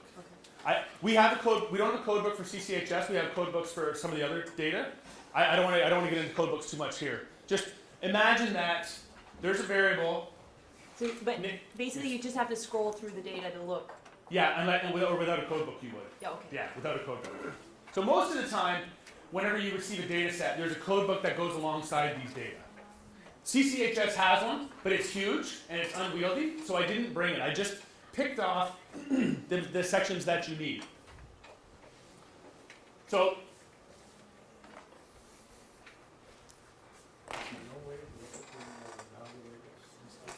Yeah, in the data, in the browsing window, if you click on something, the actual code value will appear in the top. I did not know that. Like married is 1, single is 2, sorry, common law is 2, widow is 3, single is 4. So where do I click? Oh, if you click on a particular row, or in a particular cell. In the data view. Yeah. Like if you click on a word, like there, Yes? click on one of the cells. Somewhere else actually. say that cell value is 4. Oh, if you double click on it. But there's not a way to show the, I thought there was. Not to my knowledge, John. There probably is. Yeah. I sorted by the columns so that I could, Oh, to take a look. yeah, just to look at it. If it was SQL, I'd select distinct or something like that. Okay.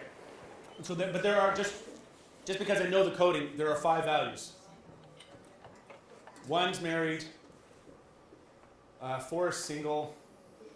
I think 3 is divorced. 1 is widowed. 3 There's is common law in there. 2 is common law. Common law as well. Okay. Don't worry too much about that now. Let's just focus on recoding the variable. So if everyone has recoded married. Hang on a second, I'm gonna try. And raise your hand if you're having trouble. Ashley's out back and happy to help. You should get a message that says there are a series of changes made. If you scroll over to the right again, you'll notice that you now have an indicator variable set to 1 if the condition is met of the variable name, 0 otherwise. So the reason I'm on a soapbox at this moment about this is that from now on, you'll never have to look at the coding for this variable because you know married, the variable name, refers to an individual's marital status. 1 indicates that the condition is met. 0 indicates otherwise. So, rather than creating a variable, for example, of gender, what you do instead is create a variable named female or male, where 1 indicates that the condition is met, a person is male or female, 0 indicates otherwise.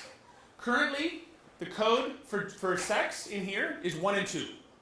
Nobody knows what that means. You actually have to go to the code book and check it out each and every time. So what I'll usually do is before I even touch the data, I'll think of all the variables that I anticipate I'm going to need and transform them.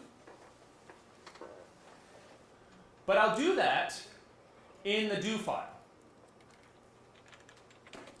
So the do file, just to remind you, is that running log of everything you're doing to the data. So let's open this thing. It's right in the middle. It has I used to think it was an eye in the middle, but it's actually just a sheet of paper with another pencil. It's up there. And when you hold your mouse over it, it gives you the option of selecting a new do file. If you click on that, you'll get something that looks like a notepad. And it can actually be read in Notepad. That's the other nice thing about do files. You can send this off to other people, and they can look at your code in a text editor. You can do the same with SAS. So the variable for sex is DHHC_sex. Not that intuitively named either. What we're going to do instead is create a variable named female.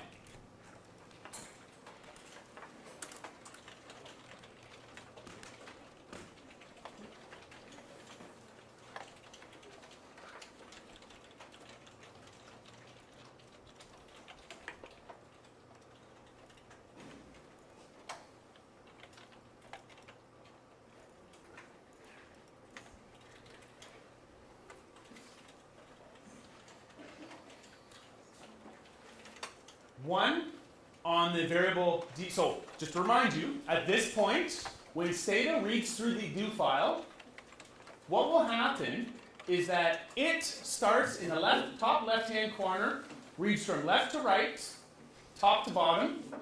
It's a very intuitive way for us because it's exactly how any other syntax is read. So if you have a command above something that you need done, you're okay. If you put it below, it won't find the variable that you need. So we have a variable named female. The next line, we recode it. Now, this time it's a little bit different, because just to remind you, 1 equals male, 2 equals female. What we want to do is create a new variable named female, where 1 equals female, 0 equals male. So how would we recode this? Recode female 2 equals 1, star equals 0. Yep, that would work. Does everybody get that? No. Yeah. Just okay, so DHHC underscore SEX. This is the original variable. 1 indicates male, 2 indicates female. We want to change it up. We want 1 to be female because this is what we've named our variable. 0 to be all other people. And there aren't that many other people. The only other people that aren't female are males. So we'll create a new indicator variable. We'll know the coding of it forevermore. 1 equals female, 0 equals male. Do we have to name our variable female? Absolutely not. We could name our variable male. I always choose to make it female because I get accused in sociology class of being chauvinist if I don't create the variable named female. So now I always create the variable named female. And I haven't had a problem. So 1 here would be equal to male. 0 would be equal to female. Doesn't matter. It's the same variable. It's the same variable. It's the same idea. It's an indicator variable. The thing is that the coding is different.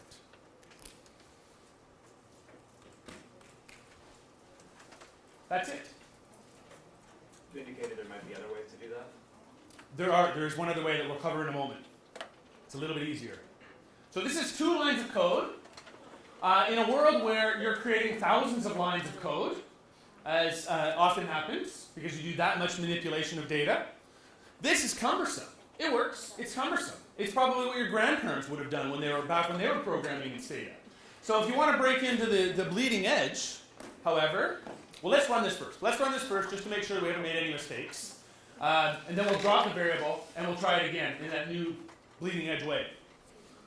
Top right corner, you see there are 2 options with arrows. There's a run and there's a do. Do is the one on the far right side, I believe. Mix this up.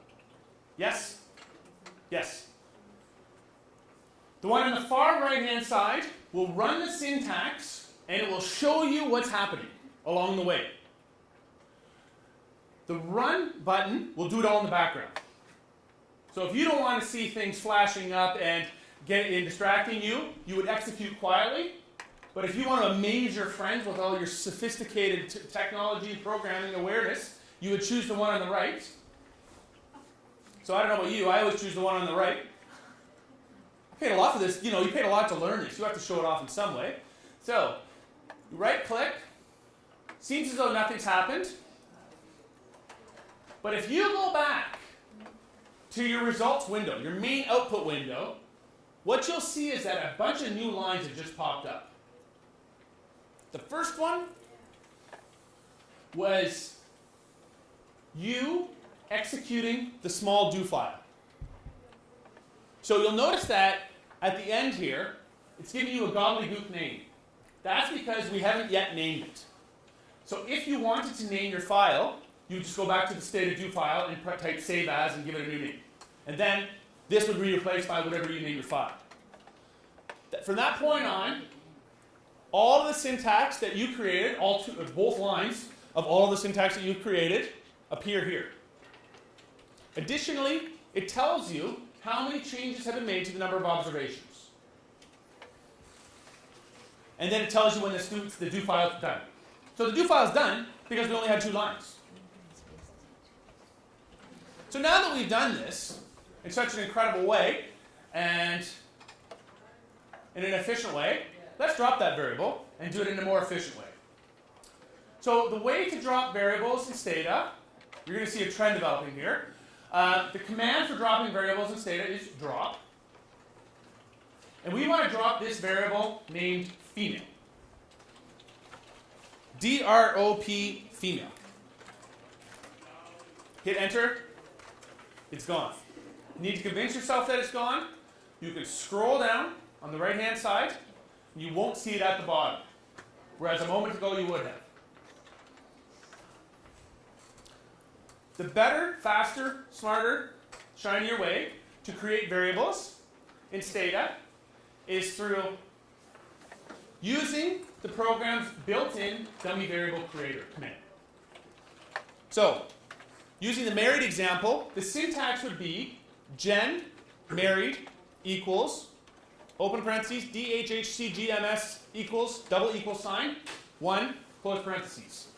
For us, we're going to create the variable named female. So our syntax would be gen female equals, what's the variable name again? Whatever it is.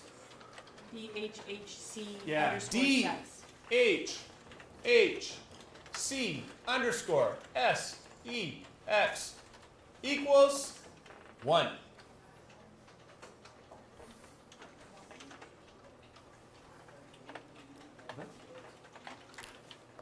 All right. You can put that on the command file, or you can put that in your do file. Depends if you want to preserve this for future generations. It knows from the value label that female equals 2. I'm sorry. It should be 2. Thanks, Ellen. Sorry about that. So what it's doing here by default then is giving all other values not specified here the value of 0. So it replaces 2 lines with 1. Not a huge deal, but it's something. If you were to run this program, you would get an error message. Actually, we can go ahead and run it and get the error message.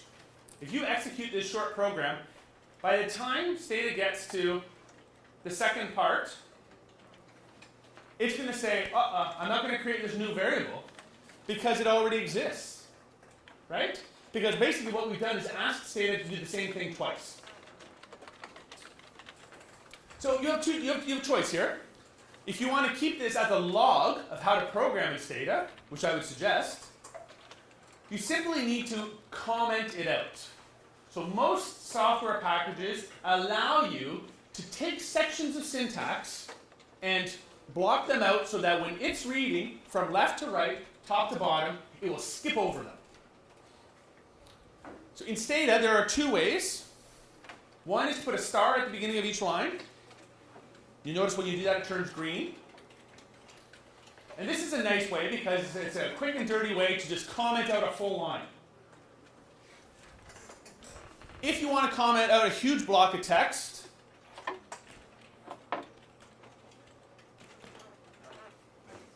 you would use these commands. And this is taken directly from SAS. I don't know if anyone's familiar with SAS. It's exactly the same.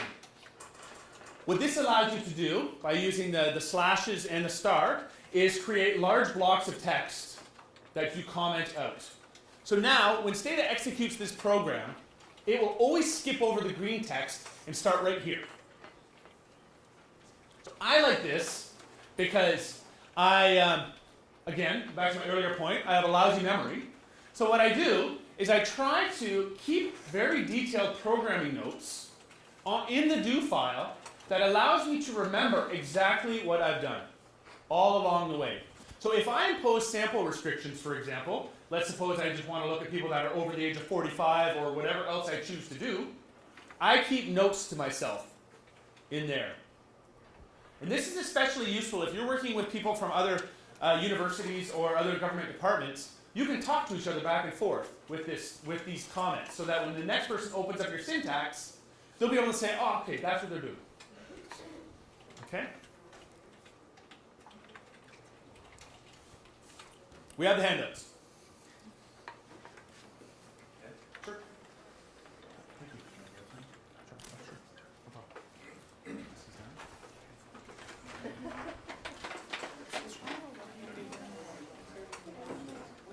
There is a bit more. Okay.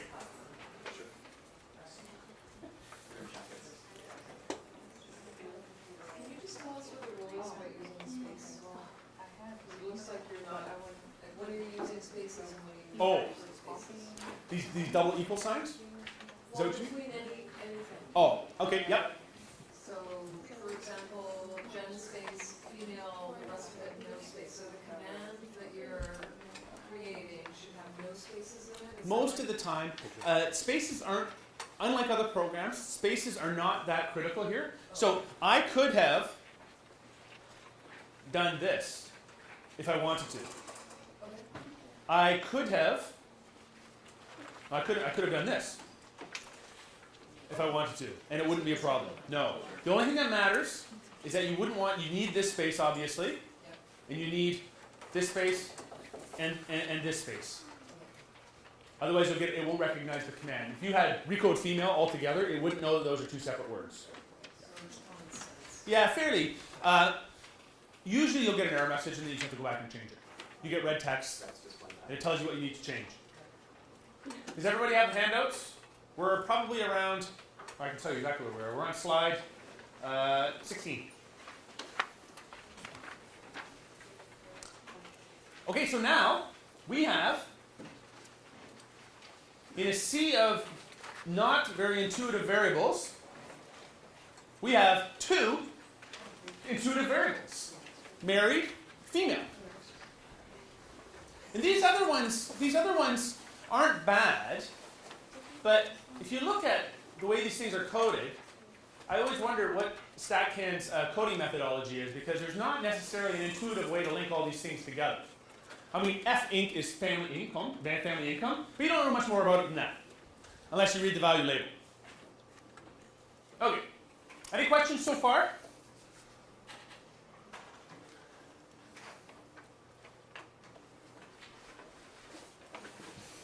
So now, from now on, what we can do is either use the CCHS variable or benefit from the fruits of our labors and use our own variables.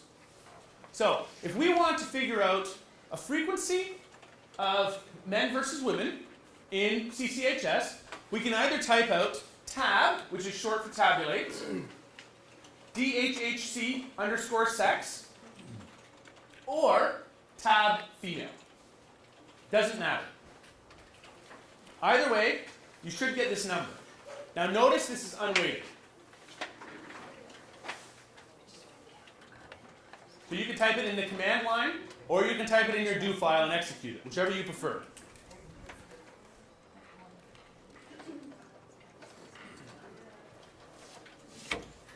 If you're choosing to use the do file,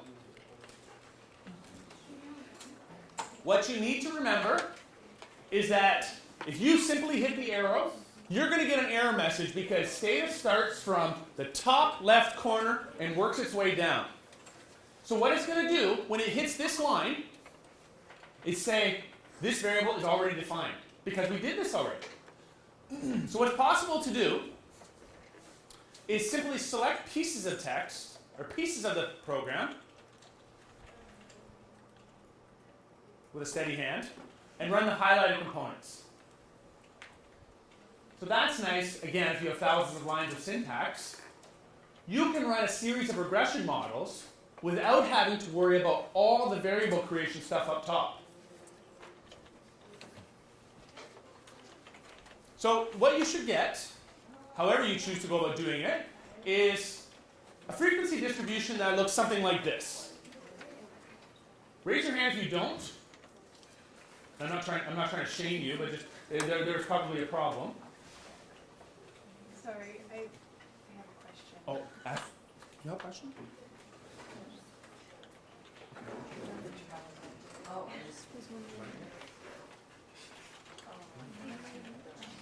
How are you?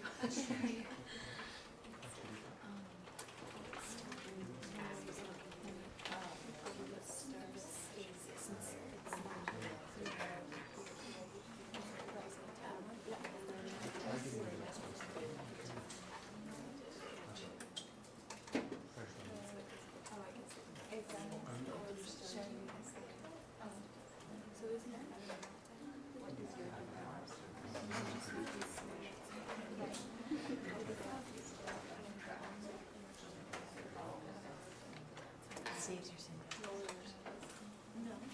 Oh, Jen. Sorry, that's what you mean. Jen. Is that you're asking for tabulation for the Jen? You have it very already.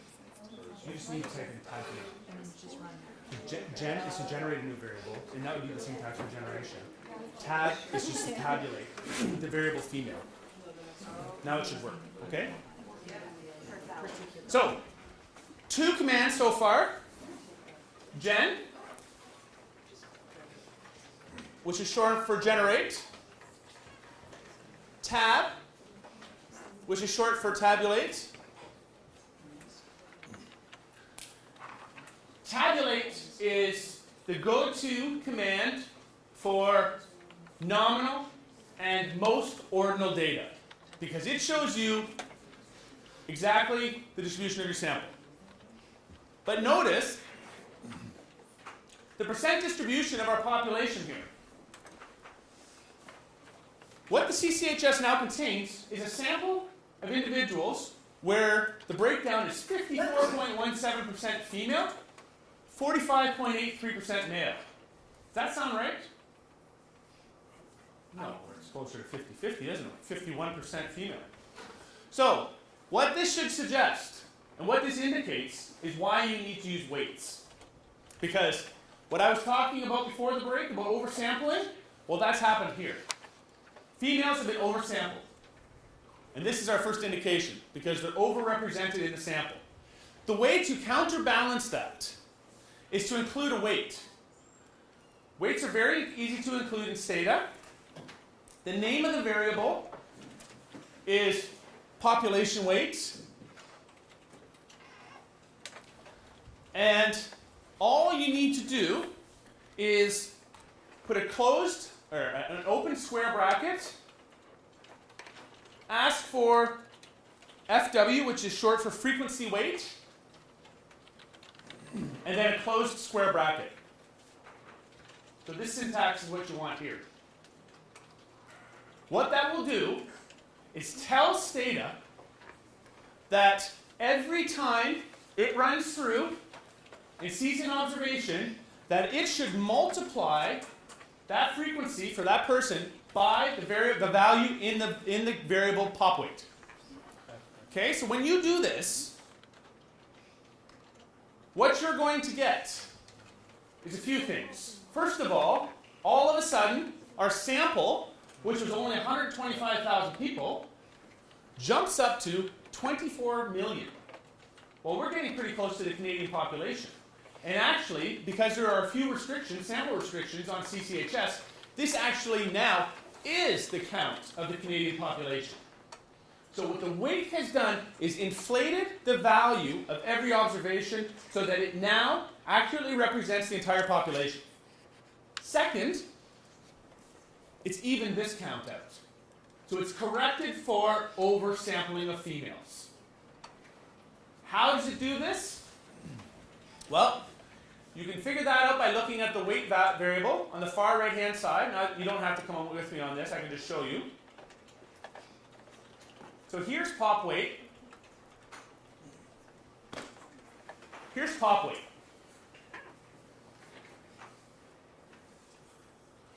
Observation 1 represents 94 people in the population. 2, 45. 3, 12 people. So you get a sense of how much oversampling and undersampling goes on in a complex survey like the CCHS. How did they get that population weight number? Is that The registry. Again, they need a registry. So this is again why the census is so important. Because you need a gold standard to know where you're oversampling, where you're likely to see overrepresentativity and underrepresentativity. And this is it's a moving target. So in the past, when I used to work with the 1971 census, the weights for Aboriginal people were lower because the level of penetration was higher in Aboriginal communities. Now, because of various political things that have gone on, the level of oversampling that needs to occur in Aboriginal regions to represent the population has gone up. So the sampling weights go up over time. Do you see this? These are historical documents. And you get a sense of how these things are played with over time. Certain immigrant populations, when they first come to Canada, they have a certain response rate, and then that needs to be tweaked over time because Statistics Canada doesn't know how successful they'll be in sampling them. Note the assumption inherent in all of this, though. Observation 1 is a perfect representation, or at least a random, if there's error, it's random. But let's say a perfect representation of 94 people in the Canadian population. So what they do is, what Statistics Canada does is they'll take a few common dimensions, like age, sex, probably look at income, visible minority status, and it will map the population on those 4 dimensions. So, if this is a married, white, female that's in low income, they'll probably have to be adjusted upward. Whereas observation 3 is a pretty, it looks like you're more or less your garden variety, married, male. Or he, garden variety, married, male. So you really only have to double this guy, or multiply this guy by 12. Okay, so it's a level of representativity. Most of the time, and this is one of the things that my undergraduate students sort of chuckle about a bit. Everybody thinks they're original, but the weights kind of tell you different. Because you have an idea of uniqueness. You sort of get an indicator of how unique you really are in the population.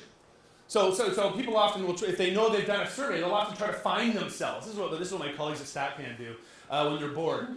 They participate in a survey, or they're working with a file that they know they're in, like the long-form census. If you answer the long-form questionnaire, you're in there. They'll try to find themselves and identify how unique they are. So what's the rank here on the weight?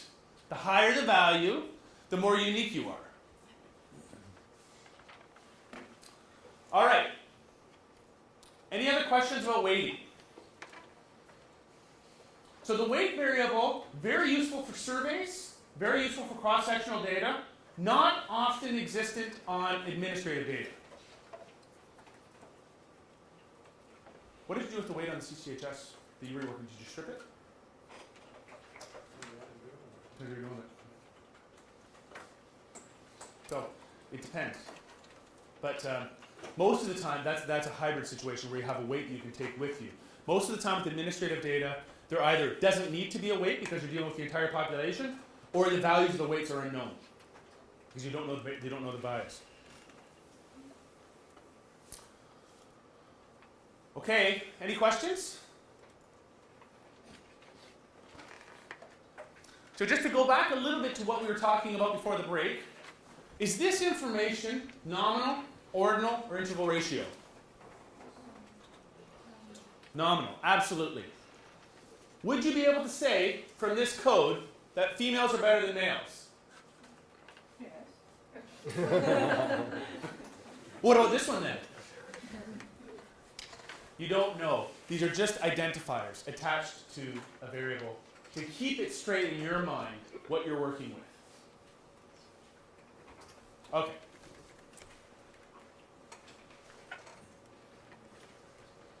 So that's nominal data. What do you do when you're working with ordinal data?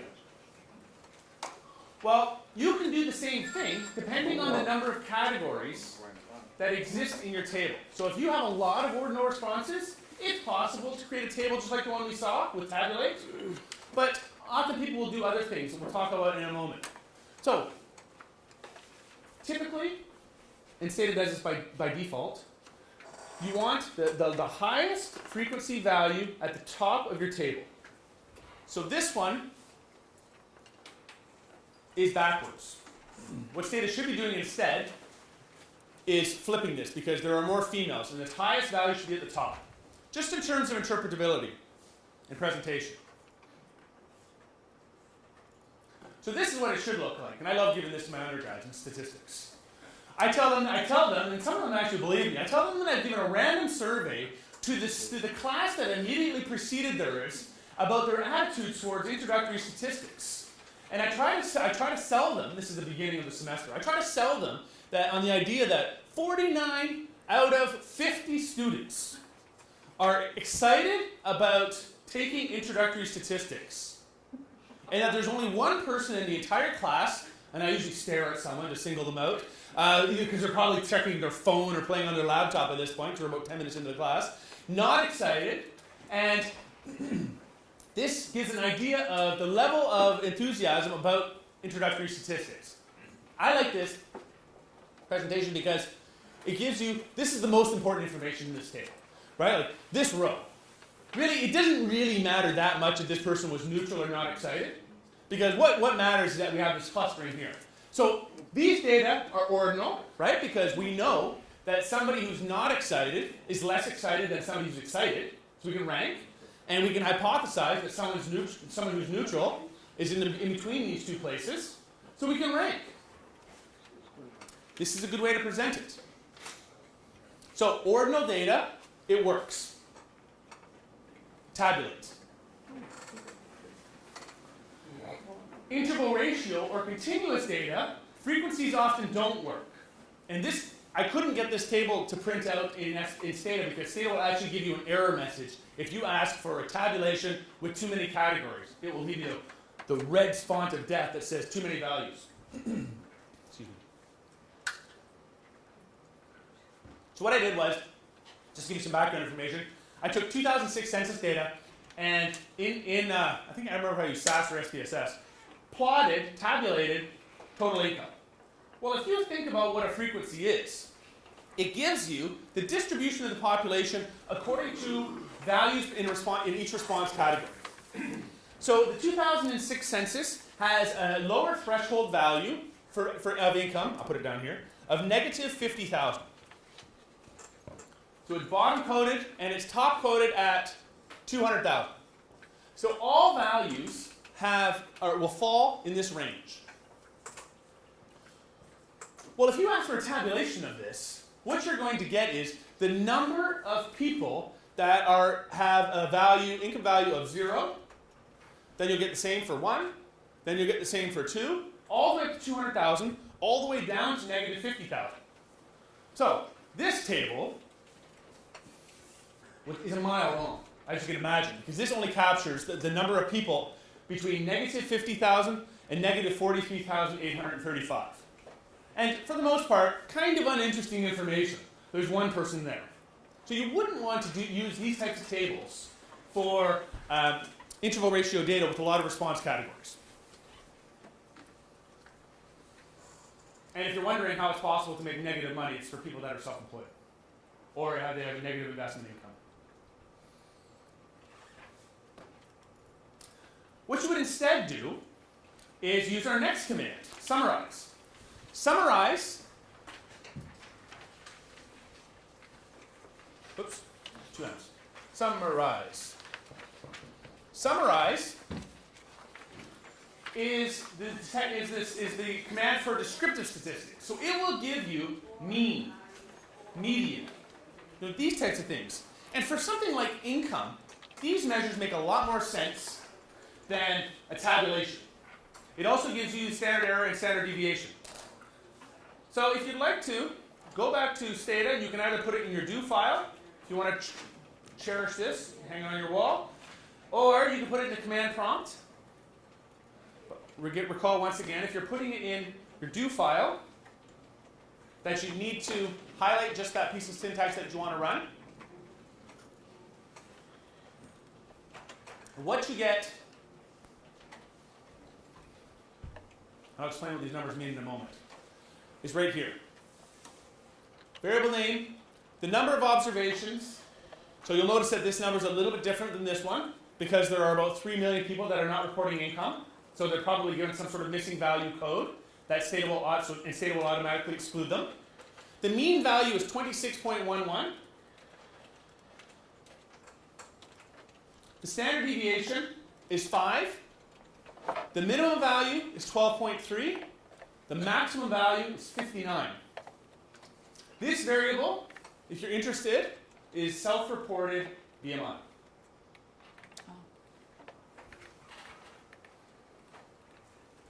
Is everybody familiar with the BMI, the body mass index? So I think anything over 30 is morbidly obese. So somebody's reporting a value of 59 in the CCHS. This tells you a lot of information about the distribution of your population. because just to remind you from introductory stats,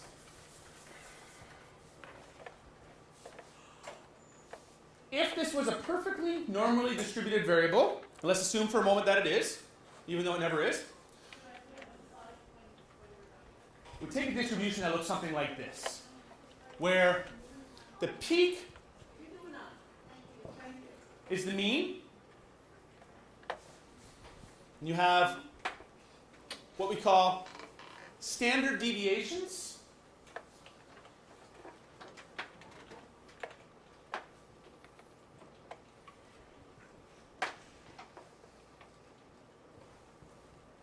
Oops. Sorry about that. I'm trying to write too quickly. Does anyone remember from introductory stats what proportion of the what's the percentage of observations between plus and minus 1 standard deviation? Around 67%. 68%. So 68% of all your values, if this was perfectly normally distributed, are here. 68.1, I think, is the actual number.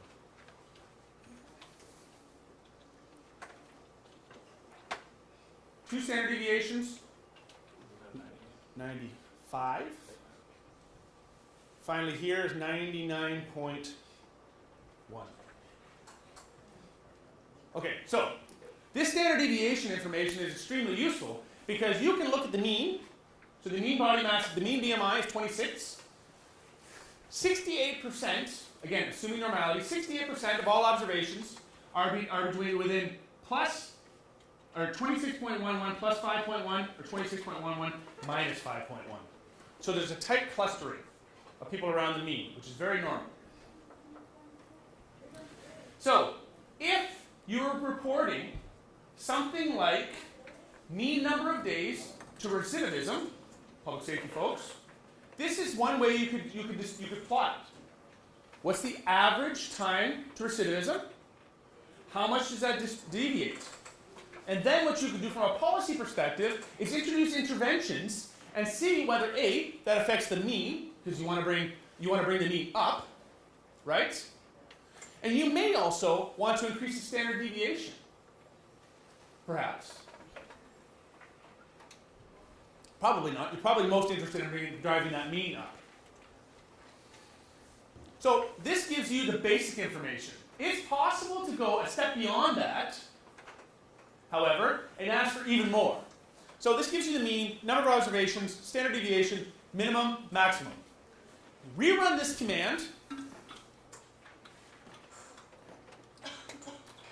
and tell Stata that you would like to see a little bit more detail.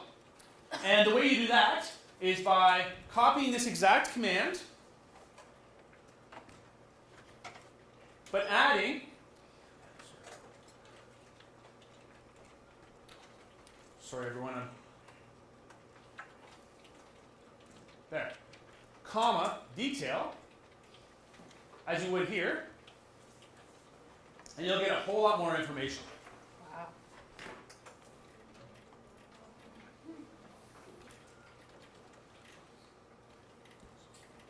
So you can do this with any variable that's appropriate.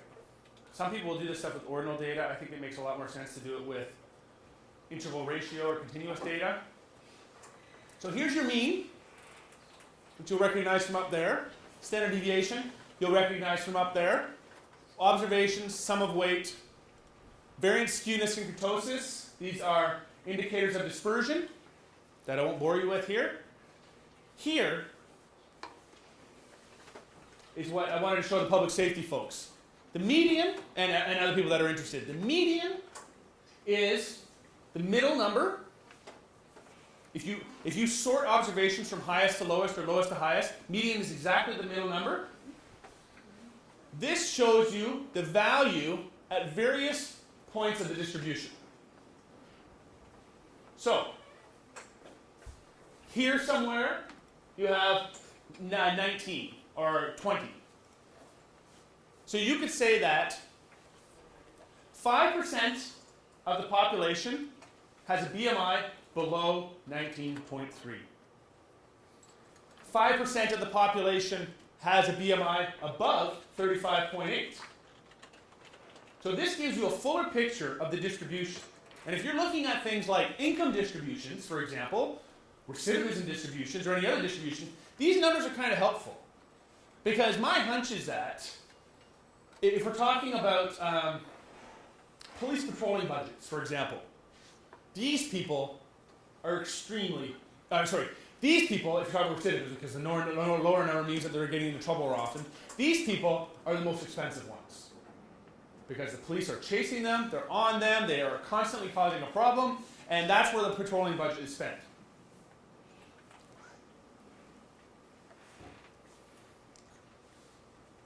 Okay, any questions? There's 125,000 observations here, so it did that for all those.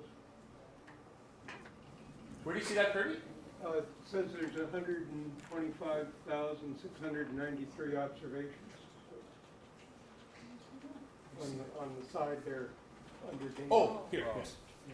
That's the unweighted number of observations. Yeah. So it And this is what it blows up to. calculated all that in an instant. Yeah, yeah. No, it's pretty impressive. Computers have come a long way. Even these old junkers are 3 or 4 years old and they're able to just crank it out as quickly as they do. What's the second column, the smallest Smallest? and largest? It's the smallest value.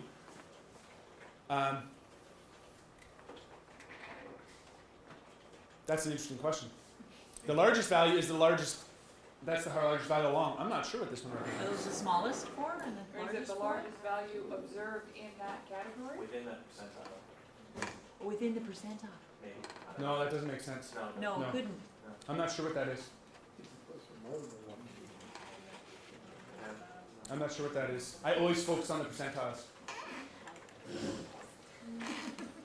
Well, it says on the above chart, it says minimum is 12.3 and maximum is 59, and maybe that just goes from the 4 smallest to the 4 highest. Oh, that could be the 4 smallest observations. Yeah.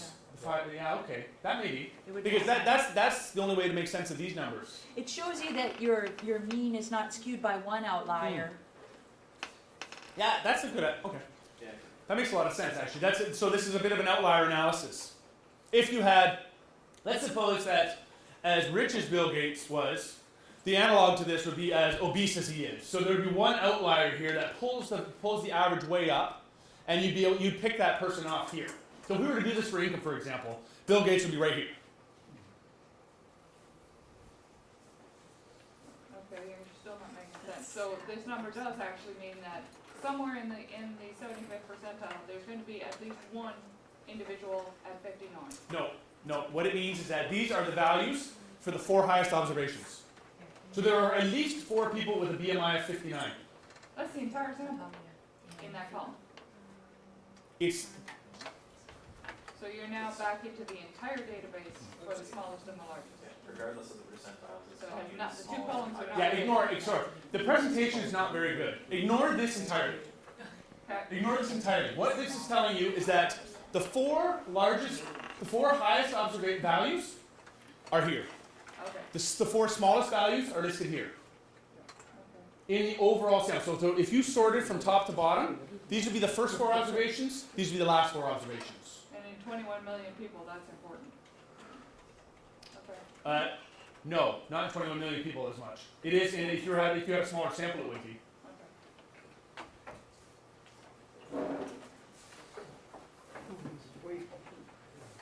Any other questions? Sorry about that. A little bit of confusion.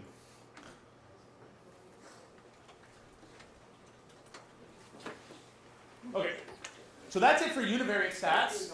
I should be able to. Is lunch ready?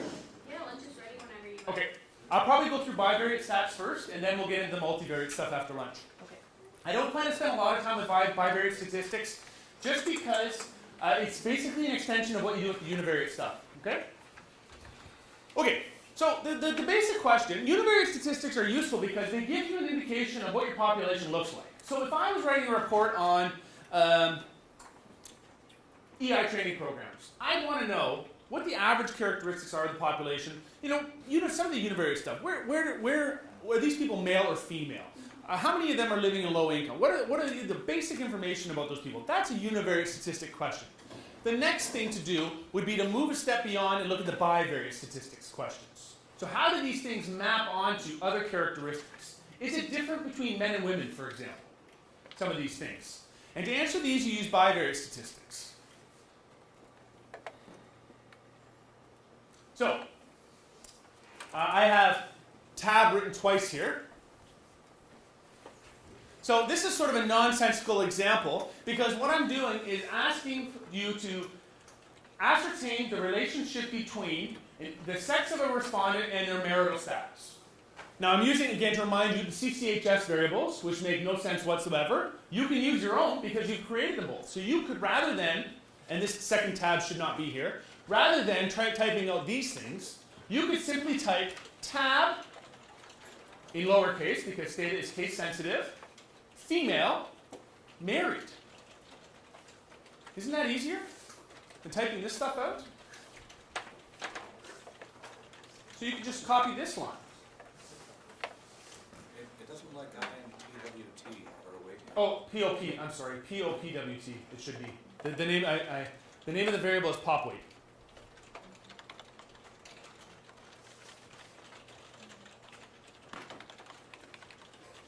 And what you'll find is, not surprisingly, because the overwhelming majority of marriages in Canada are between a man and a woman,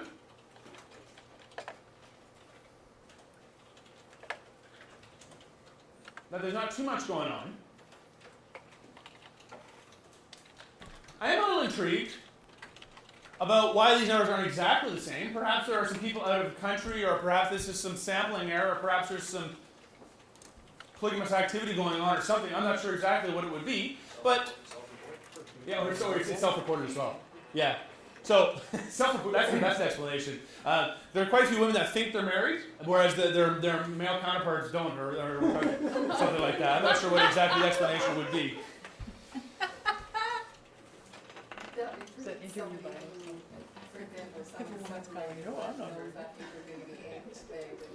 Probably. There's an uncertain range. Yes, and this is being reflected here. Sorry, can you read the chart? Oh, of course. Yeah, so remember, we created these variables as part of my soapbox rant about how to create and name variables. Female, values of 0 and 1. So this row represents females. This row represents non-females. This is a distribution of marital status across those categories. This represents non-married people. This represents married people. We know that because we have the values of 0 and 1. We have the values of 0 and 1 here. So if we wanted to know how many married females there are in the population, we would look here. If we wanted to know how many non-married non-females there were, so single males, we'd look here. Married males, unmarried females. So, two pieces of information. That's why this is called a bivariate statistic. Sex of respondent, marital status of respondent.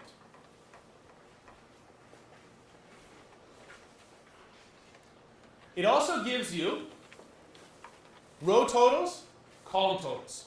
So it's quite a bit better in some ways. It's quite a bit better than the basic descriptions that we were doing earlier on.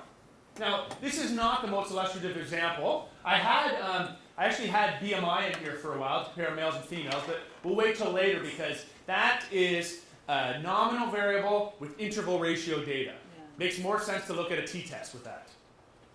But this is sort of interesting. If you wanted to give a basic description of your sample, this would be a good way to start. So what are the assumptions that you've built into this? By putting a population weight, you assume that it's now a representative sample of all Canadians, right? Yes. But what about the Canadians who are married and their spouses in England, or whatever? You just assume that away? They're not part of the sample because it's the resident population in Canada for CCHS. But that person's still married. Yeah, they are, but they would not be included in this survey. Okay. So only the people in Canada that picked up the phone when Statistics Canada called have responded to this. The assumption is that this represents everyone on Canadian soil. And that differs by survey. The census also looks at non-permanent residents, so people that are on Canadian soil but have not yet landed, temporary foreign workers. It's not very good, the coverage, but it's supposed to be there. It looks at people that are at military outposts in other countries, and it's supposed to capture students in other parts. So students, if you go to do a degree in the United States, for example, you're supposed to actually fill out your census short form census questionnaire, or long form if you're selected. Whether it actually happens or not is another question.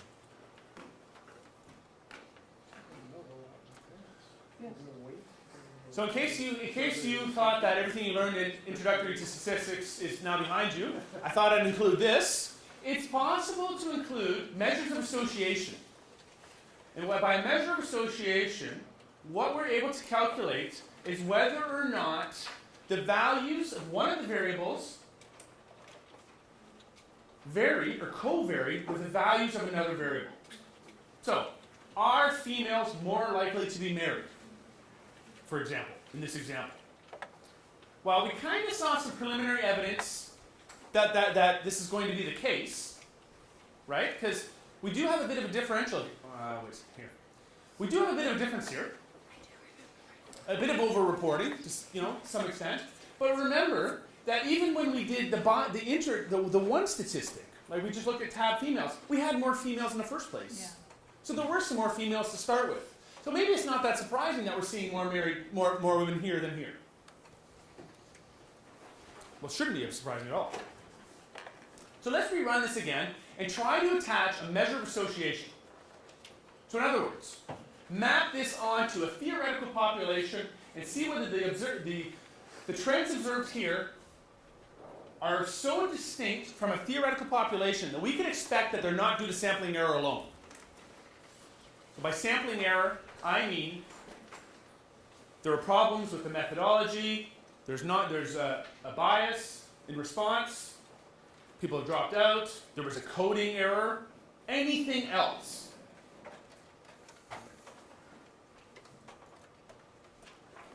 This line is how you ask for the measures of association that are appropriate for two pieces of nominal data. So, phi, Kramer's V, chi-squared, some people like to use gamma.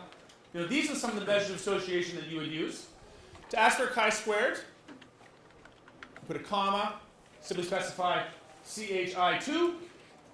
If you want Kramer's V, you put a big V, an uppercase V, after the comma. It shouldn't matter if you use CCHS variable names or your own.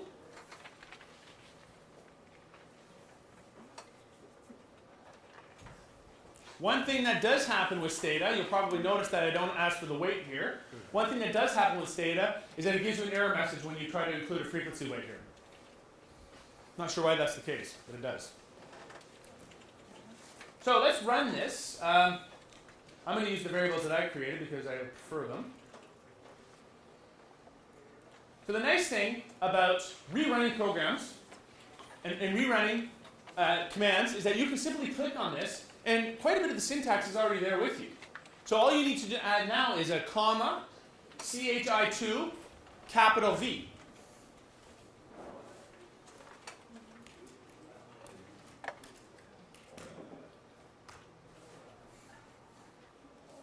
What you'll get is, oh, wait a second.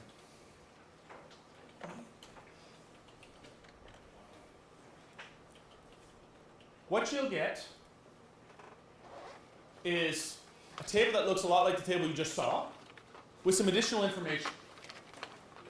Yes? Just have a question. The formula that you used on the slide is different from what you just entered, so It is? you didn't include the population weight on the slide version? Oh, it worked. On the Mac version, it didn't work. It worked here. Interesting. So Take it back. So should we include it? that's amazing. So absolutely, if you can include it, include it. On the Mac version that I had, I got an error message. Did it work for you? Wait on that. And I also got different numbers compared to the female married or using the original stat. You shouldn't. You shouldn't. We both did. You both did. No, I believe you. That's so I don't know what we did, but Do you have the same frequencies here? Same numbers? No, you do. yeah. Like this one is. Yeah, I did too. I think because when we recode that, we kind of put some others in the mail. It's not exactly the same. No, you wouldn't with T. No, you wouldn't with T. And I would imagine that's one. Both ways, you get two different ones. I'm not Problem, sure. what you should use instead, and I don't want to get into it, is a standardized. So where the mean of the weight is 0 is 1, and that's the mean of the weight is 0, and you standard deviation is 1. But I don't want to get into that. Yeah, so yes and no. So use a weight because you have to adjust the representativity, but you don't want to inflate the number. That's, I'm going to come over later and check out what's going on back there. That's interesting. Okay, so this value,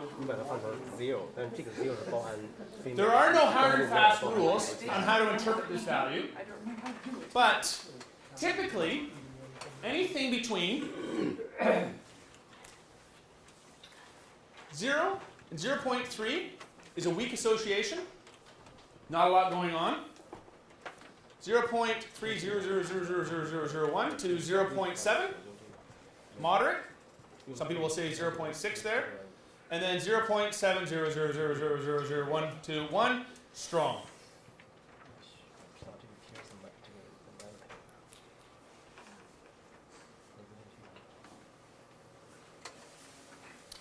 There's a debate in the literature around what this negative means. Yeah. Some say that it doesn't mean anything. Others say it does mean something, and that this actually decreases your ability to predict an individual's status based on the first piece of information. So what we've done is set up a causal assumption here. Whether it's implicit or not is another question, but it's here. What we've said is that these things are connected to one another. Does knowing the value of one of these pieces of information allow you to better predict the characteristics of the other? So does knowing whether someone's male or female help you predict whether they're married? No. People that put value in this negative sign say what the negative value suggests is that knowing that piece of information actually makes your guess a little bit worse than a random guess. So imagine you were walking down the street, talking to and you approach an individual, and without knowing anything about them, you try to guess their marital status. Suppose somehow you can't identify whether they're male or female. Then, the next time you approach them, you're able to ascertain whether or not they're male or female. And then you try to guess their marital status. People who put weight in this say that the second exercise will give you worse results than the first exercise. But these numbers are so small. Like, we are so close to, we are the weakest of the weak that personally I wouldn't put a lot of faith in this. Okay. Any questions? What value do you have for Kramer's V, by the way? Using 0018. Positive? Negative 0.3 is mine. Negative 0.3. That's closer to what we have. Very strange. I don't know what's going on here. Mine's different too. It shouldn't be. If we're all doing the same thing, it should be the same. I don't know what's going on. But they're all small, so. Depends how you code it. Okay. This will probably be the last slide before we break for lunch. I see eyes glazing over. Possibly. Yeah, possibly. But I don't know why the weighting would be different. Could be how you coded it originally. Maybe. Yeah. Yeah. Or sometimes if I run the same regression twice, I get different results. I don't know why. Okay. Let's suppose that we have two pieces of interval ratio data. So, that's what you would do. That's what you can do for nominal or ordinal data to see if there's a relationship. Let's further suppose that we have two pieces of interval ratio data, continuous data. The easiest thing to do is to just simply run a Pearson's correlation coefficient that will allow you to identify whether or not the values of one variable go up or down with values of the other variable. So here again, remember, interval ratio data can be ranked and the distances between them can be measured. So the key characteristic of a measure of association between two of these variables is to be able to identify the extent to which and the magnitude of which a value goes up alongside another value. So, and again, I've incorrectly specified int weight as pop weight. So here, what we're doing is we're going to correlate. So this command, CORR, is short for correlate, the next command that we know.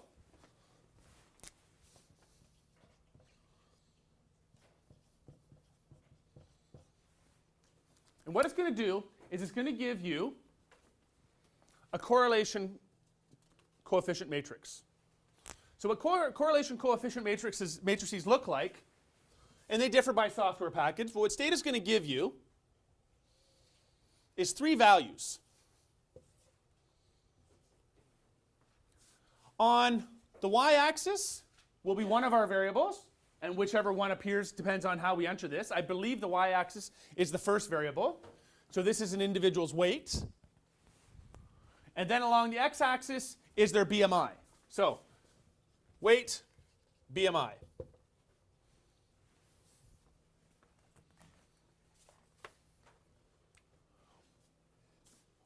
What you'll find when you do this, I'll just quickly run it to show you.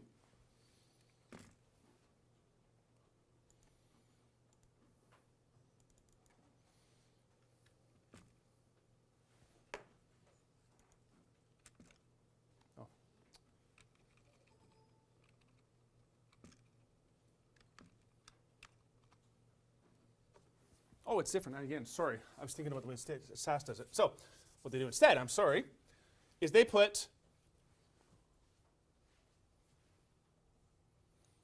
weight,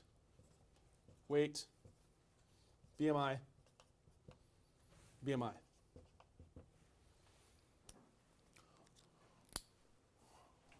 What this tells you is that the correlation between an individual's weight and their weight is perfect.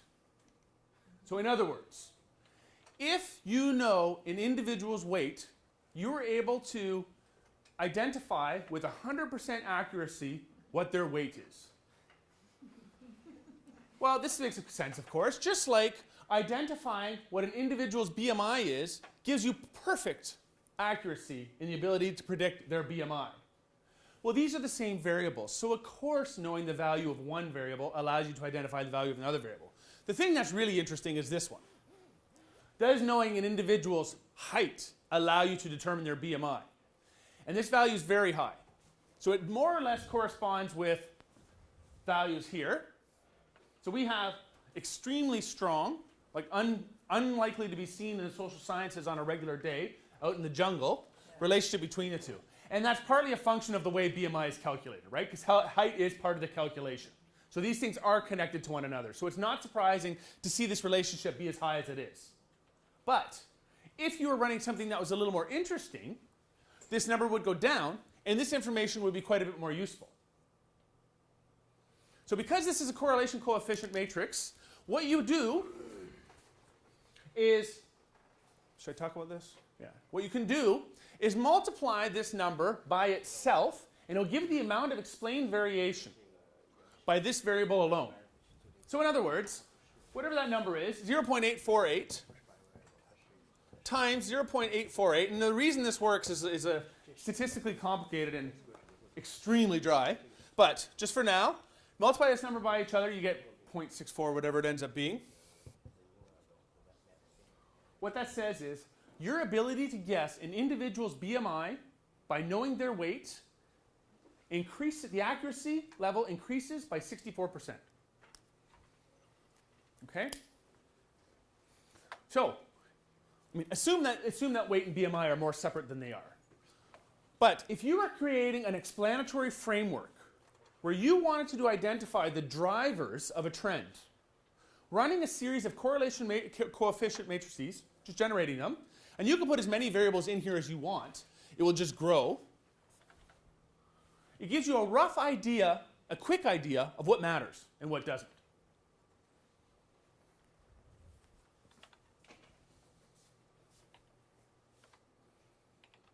Does anyone remember Pearson's correlation coefficient from your days in stats? Some people do. It's been a long time. Okay, so this is, maybe we should wait until after lunch for this. I don't want to torture you too much more.